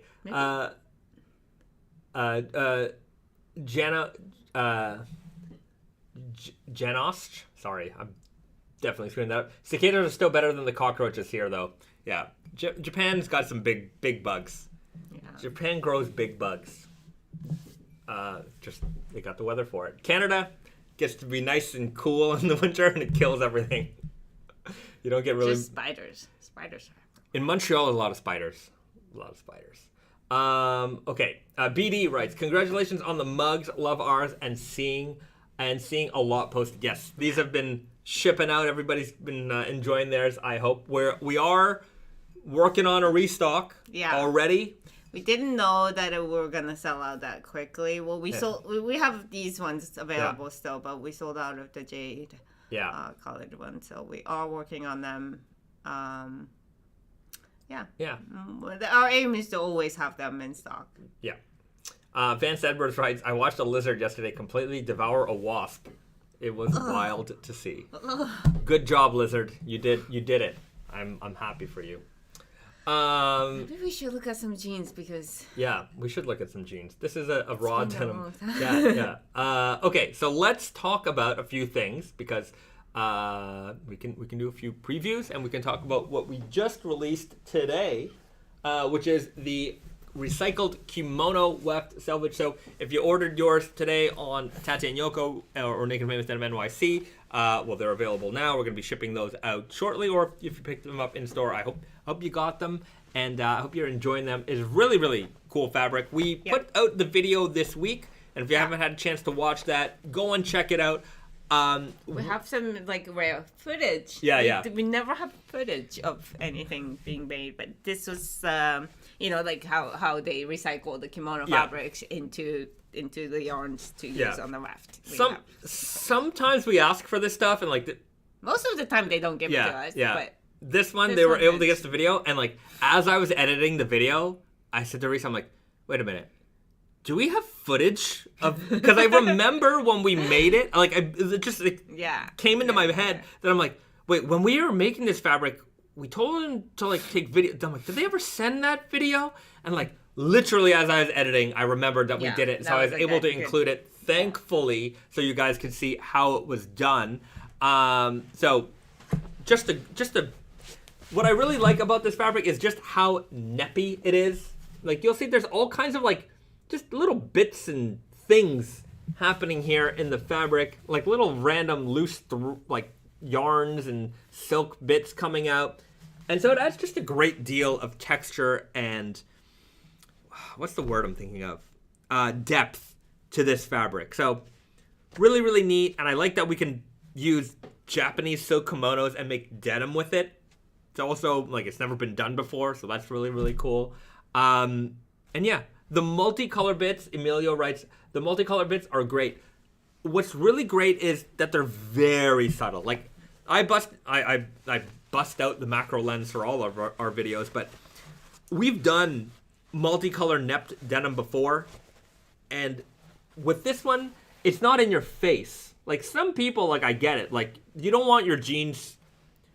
You want your dark indigo jeans to be your dark indigo jeans. You want your raw denim to look a little bit more classic. A lot of folks like that. Mm-hmm. You know, we make a lot of different things, but with this one, we are able to do that, but also give you a little bit of something, right?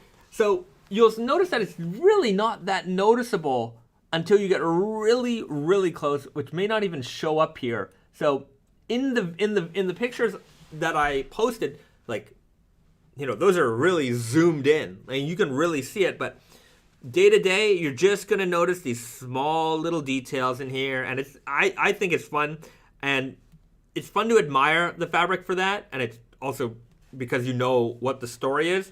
You know, I can imagine in however many years' time, you might find a random pair of these somewhere. Maybe the tag has worn off. You're not really sure what's going on, and I'm sure I'm going to get a question. The other day, I got an email from someone who got the Christmaka denim. Mm-hmm. That was a jean.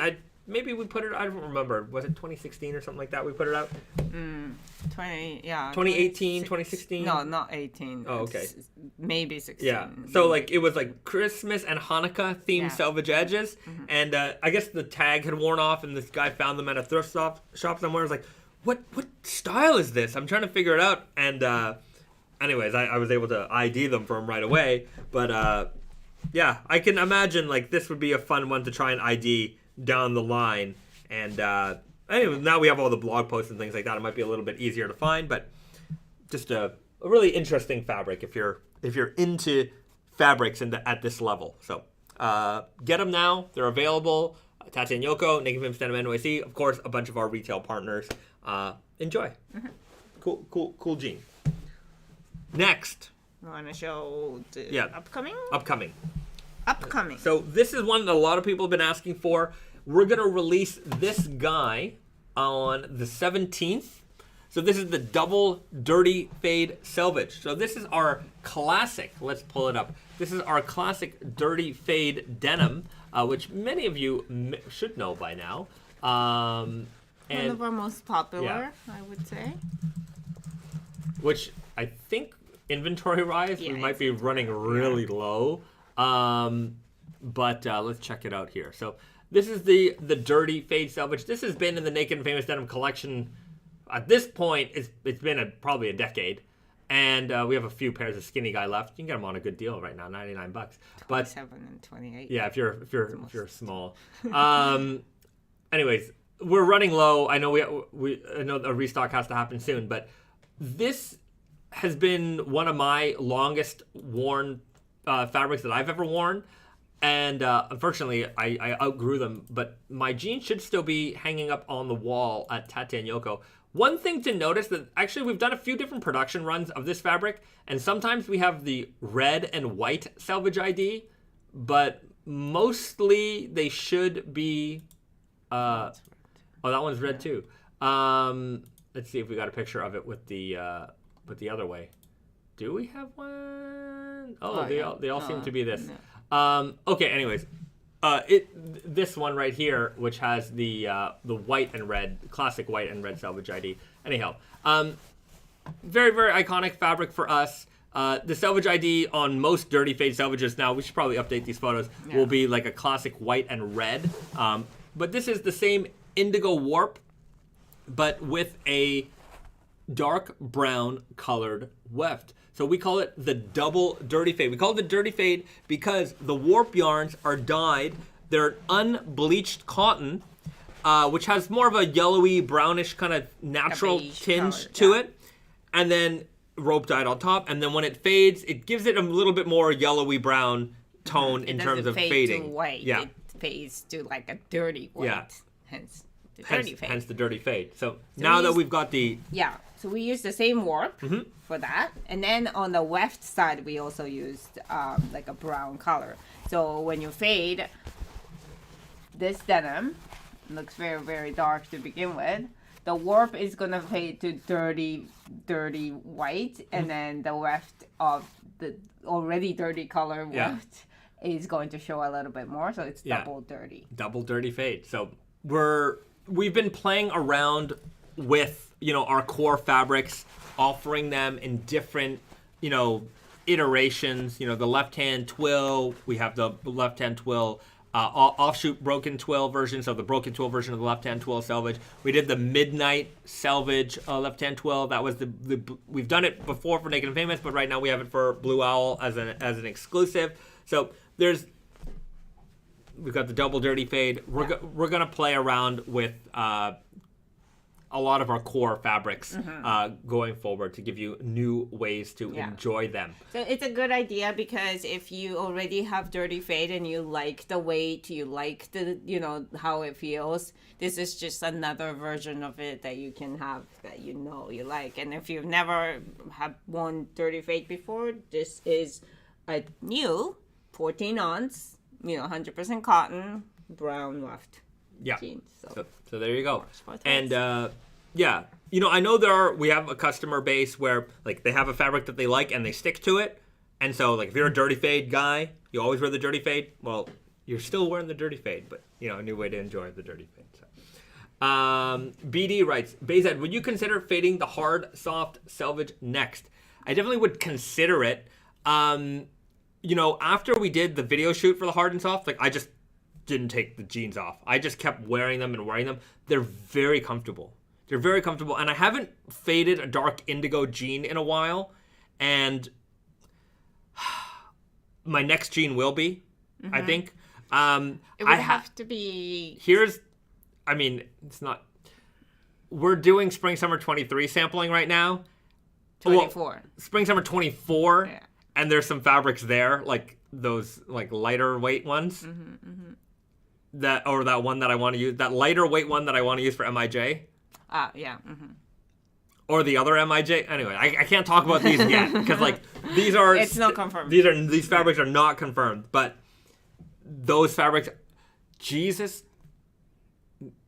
I shouldn't.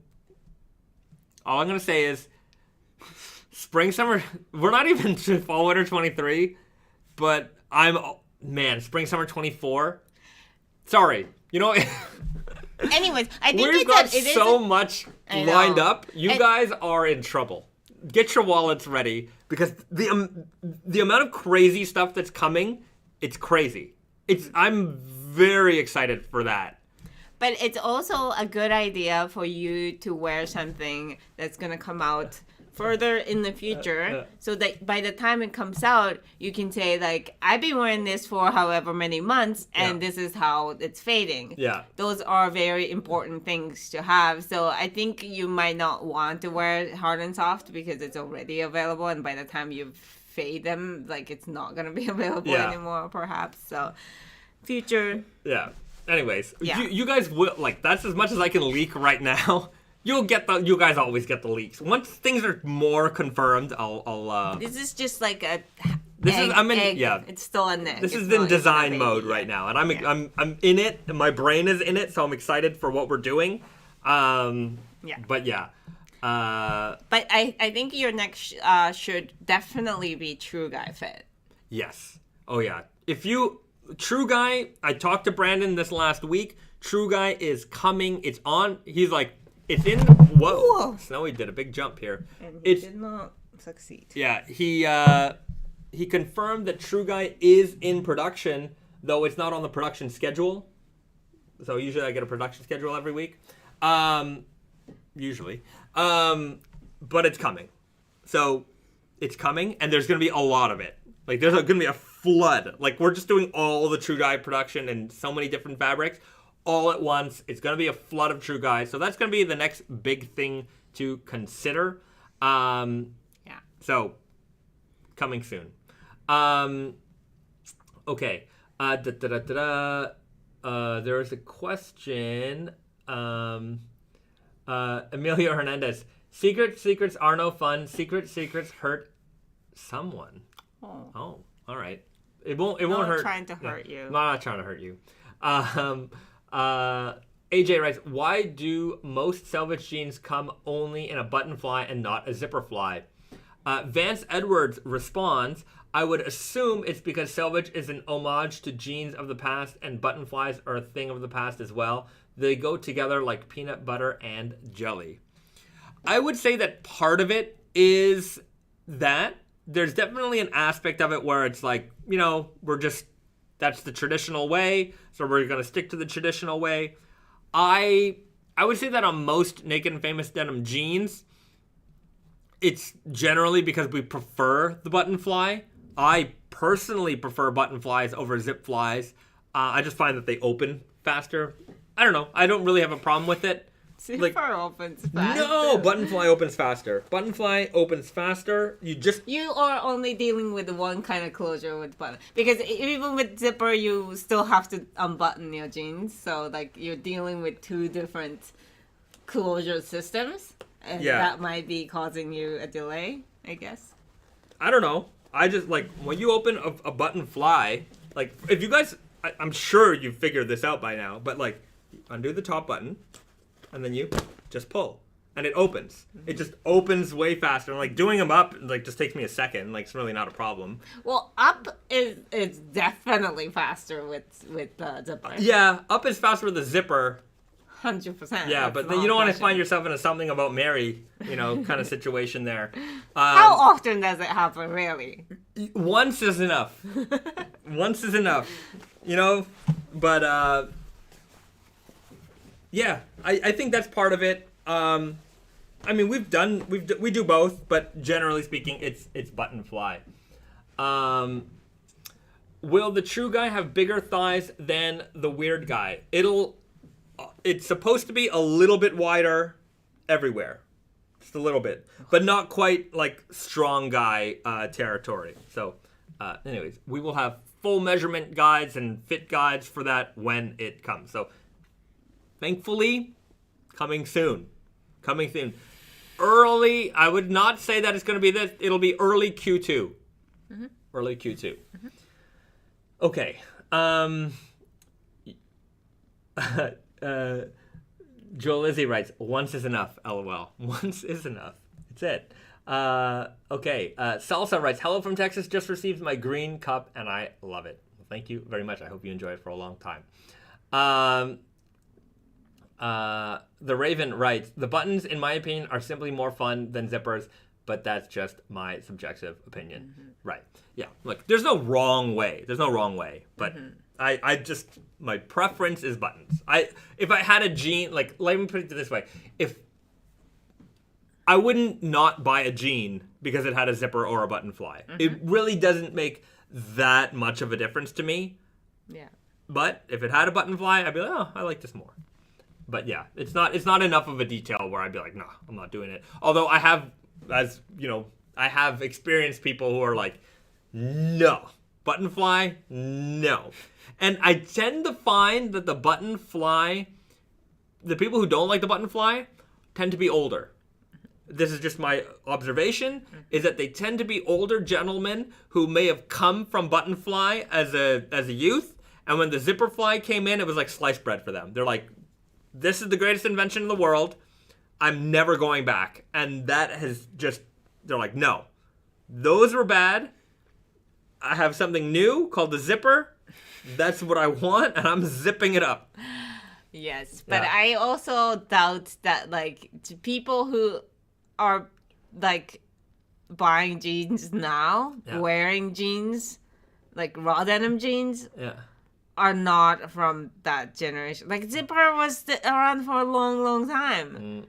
Francisco Michael, I got caught in the zipper as a 4-year-old in my Winnie the Pooh pajama onesie, and that's a life lesson I had to learn once. I was a young boy also, figured that life lesson out, and I will never forget that. That's it. That's all I'm saying. Okay. You only need to learn it once, and then you're like, yeah. Okay. Jameson King writes, will the true guy make me look like the dude on the Rolling Stones Sticky Fingers album cover? Let's look up that cover.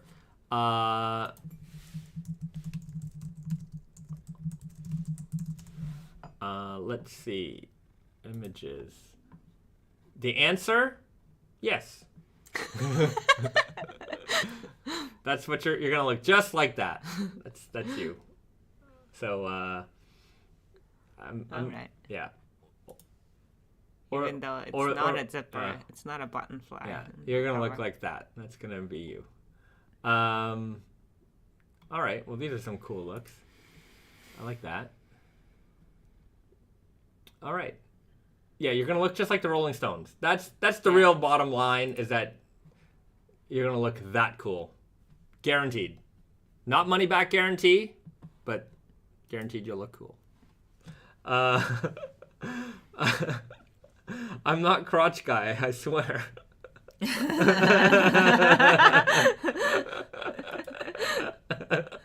Oh, wait a minute. Wait a minute. What? We found Crotch Guy. He was just under a nose You the all whole time. Okay. You know what? I want to do snack time, and I've got. Yeah, we do. Do we? Yeah, there's something back there I wanted to try, and I didn't realize it was there for a while. You want to? Okay. I mean. Here, grab Snowy. All right. There we go. Snowy. Sitting on a pair of jeans, as always. If you see like product photos with some cat hair on it by accident, it's likely it's our cat. So we do, like, obviously we are very careful. We roll all the jeans that we take pictures of, but it's everywhere. We can't avoid it. You can't get them always. Oh yeah. Oh yeah. You know what? Oh yeah. This is a really neat product. Anyways, sit there. Lemon milk flavored popcorn. So lemon milk, I found this in the store while Bahzad's not in Japan, and lemon milk is one of like our first, like shared experience of weird snacks. Yeah, as a couple. So I remember seeing it, and I'm like, lemon milk. That sounds awful. Like the sourness of a lemon and milk. I'm like, why? Yeah. Why do you want these two things together? So we bought some lemon milk.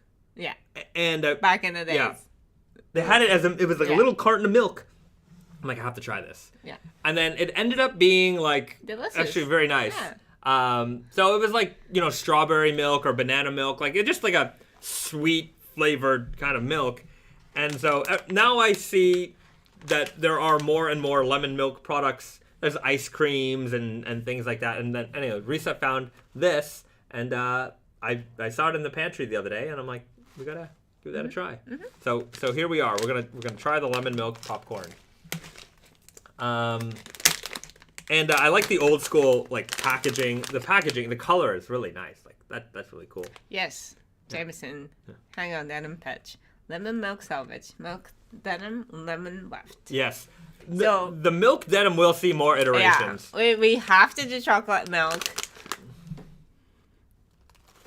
It's very sweet. It smells like movie theater popcorn. Really? Yeah. It doesn't have the buttery smell. It smells nice. Okay. It's yellow. Mm. It's a lot more yellow than regular popcorn. It tastes like lemon. It does taste like lemon. Lemon candy. Lemon tastes candy. Like lemon candy. This is great. I don't taste the milk so much. I don't taste the milk at all. I don't taste like the creaminess, but this is lemon candy popcorn. Mm-hmm. And it's great. So this is a product. It says it's limited to Tochigi Prefecture. Obviously, I didn't go to Tochigi to buy this, so it's a lie. But it is from Tochigi. Okay. If you come to Japan and you see this, if you come to Japan and you see this product, like any lemon milk product, get it, try it. This is a definite must try. I would also do this as a repeat buy if I saw this again. We buy it again? Yeah. No. But I thoroughly enjoy this. This is very nice. They had a strawberry version too, but lemon is more interesting, I think. Yeah, and I like this Showa era like The packaging. is great. I love old Japanese packaging, and the beauty is that like Japan still does it. Oh, wait, get it? Yeah. Anytime I see like old Japanese style packaging, I just buy the product. I don't know what it is about it, but I gotta have it. And I actually keep a collection of packaging around. So we found this at the dollar store just the other day. Wait, let's give this a rating. Oh, rating. 7-8. Wow. High rating. I was gonna say maybe like 6, 7. I don't know. All right. It's fine, but I'm really more into salty snacks and salty popcorns. This one's completely a sweet popcorn, like a caramel. So I don't like it. But check out these little Ziploc bags we found. freezer bags with all right. Let's look. Yeah, we bought them all. Because it's $1. Yeah. And we do use these things. But we might be. It's good to I use it to give some people snacks or whatever too. Yeah. So this is a great. Yeah, look at that one. They're just so 80s Japan, and I had to have them. Yeah. So really, really cute. The colors are great. The graphics are great. It says, expiration until the Tokimeki disappears. And Tokimeki is just what's the word? Just like a spark. Oh. And this one as well. So, yeah, just a bunch of different ones. But yeah. These are very cute. Very fun. Showa. Yeah, very Showa. They call it Showa style. So, oshare. Yeah, Showa oshare. Yeah. Somebody asked if I speak Japanese. Squishy, just a little bit. Just a little bit. Our niece is growing up and she's learning to speak, and she's pretty there. Yeah, I can have a conversation with her now. Yeah. It's amazing. I don't, I don't see her every day. I see her 1 week after, 1 week later, and I can see a big change. Yeah. This fades of her growth. It's amazing. Yeah. So I'm trying to keep up with her. She's gonna outpace that's me. already. Yeah. She's already outpaced me, but I think she taught you some words because she repeats the words that she wants to say. So you pick it up. And that's true. So I gotta hang around her more often. Okay, we'll wrap it up shortly. Melody Murray writes, "What shirt are you wearing today, Risa? It's very nice." Thank you for asking. This is the Cotton Silk Blend 12. Yeah, spring summer collection. Yes. Yeah. I don't know if it's available yet. I know that we have some shirts. I think it's coming. Yeah, I might have just gotten this shirt in the delivery. And this is the easy shirt. Yeah. Yeah. So let's just pull. Oh yeah, it's this one right here. It's not available yet, but this comes in a bunch of colors. Army, black, ivory, and pale blue, and the pink. Yeah, the pink's nice also. And it's just when you see closely. I don't know if wait you can 1 second. Oh. Yeah. So it's the picture. Oh, why don't we have the? Oh yeah. Why don't we have these on Not model? the ivory, but other okay. Blue. Check blue. I remember. No. Army. Pink. Army. Okay, yeah, here we go. So you can see we have it on model here. But we don't have a super close texture shot. Okay, let's show it off on the shirt. But it's a silk blend made with 45% silk, and it is so nice, and the texture is just slubby and gritty. But not gritty in a rough way. It's very neppy. Very neppy, very soft. So this is going to be a really, really nice shirt to own and wear. It just drapes so nicely. Because sometimes I wear a men's shirt and it's it points the thing, shoulders that it's not flattering. But this drapes really nicely. Yeah. So that's the men's one. But yeah, I mean, you can, and anybody who can wear a shirt can wear that shirt. You don't have to be a man. You don't have to be a man. Okay. we'll leave it there. All right. Okay, everybody, thank you so much for tuning in today, for liking and subscribing to our channel.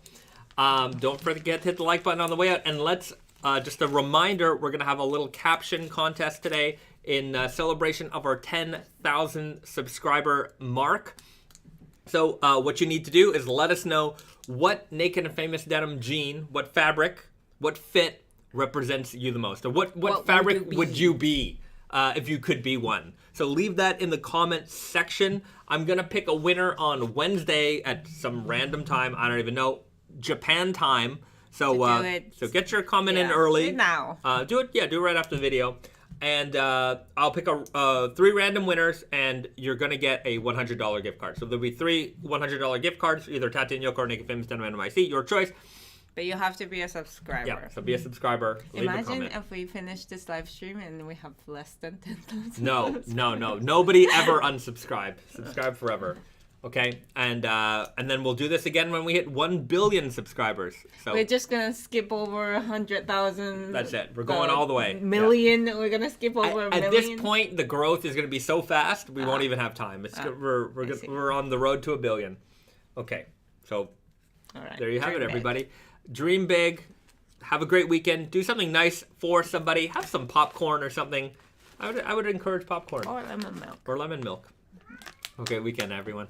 All right. Thanks for spending your time with us. We'll see you guys next week, 7 p.m. Eastern, right here on YouTube. Okay. Bye.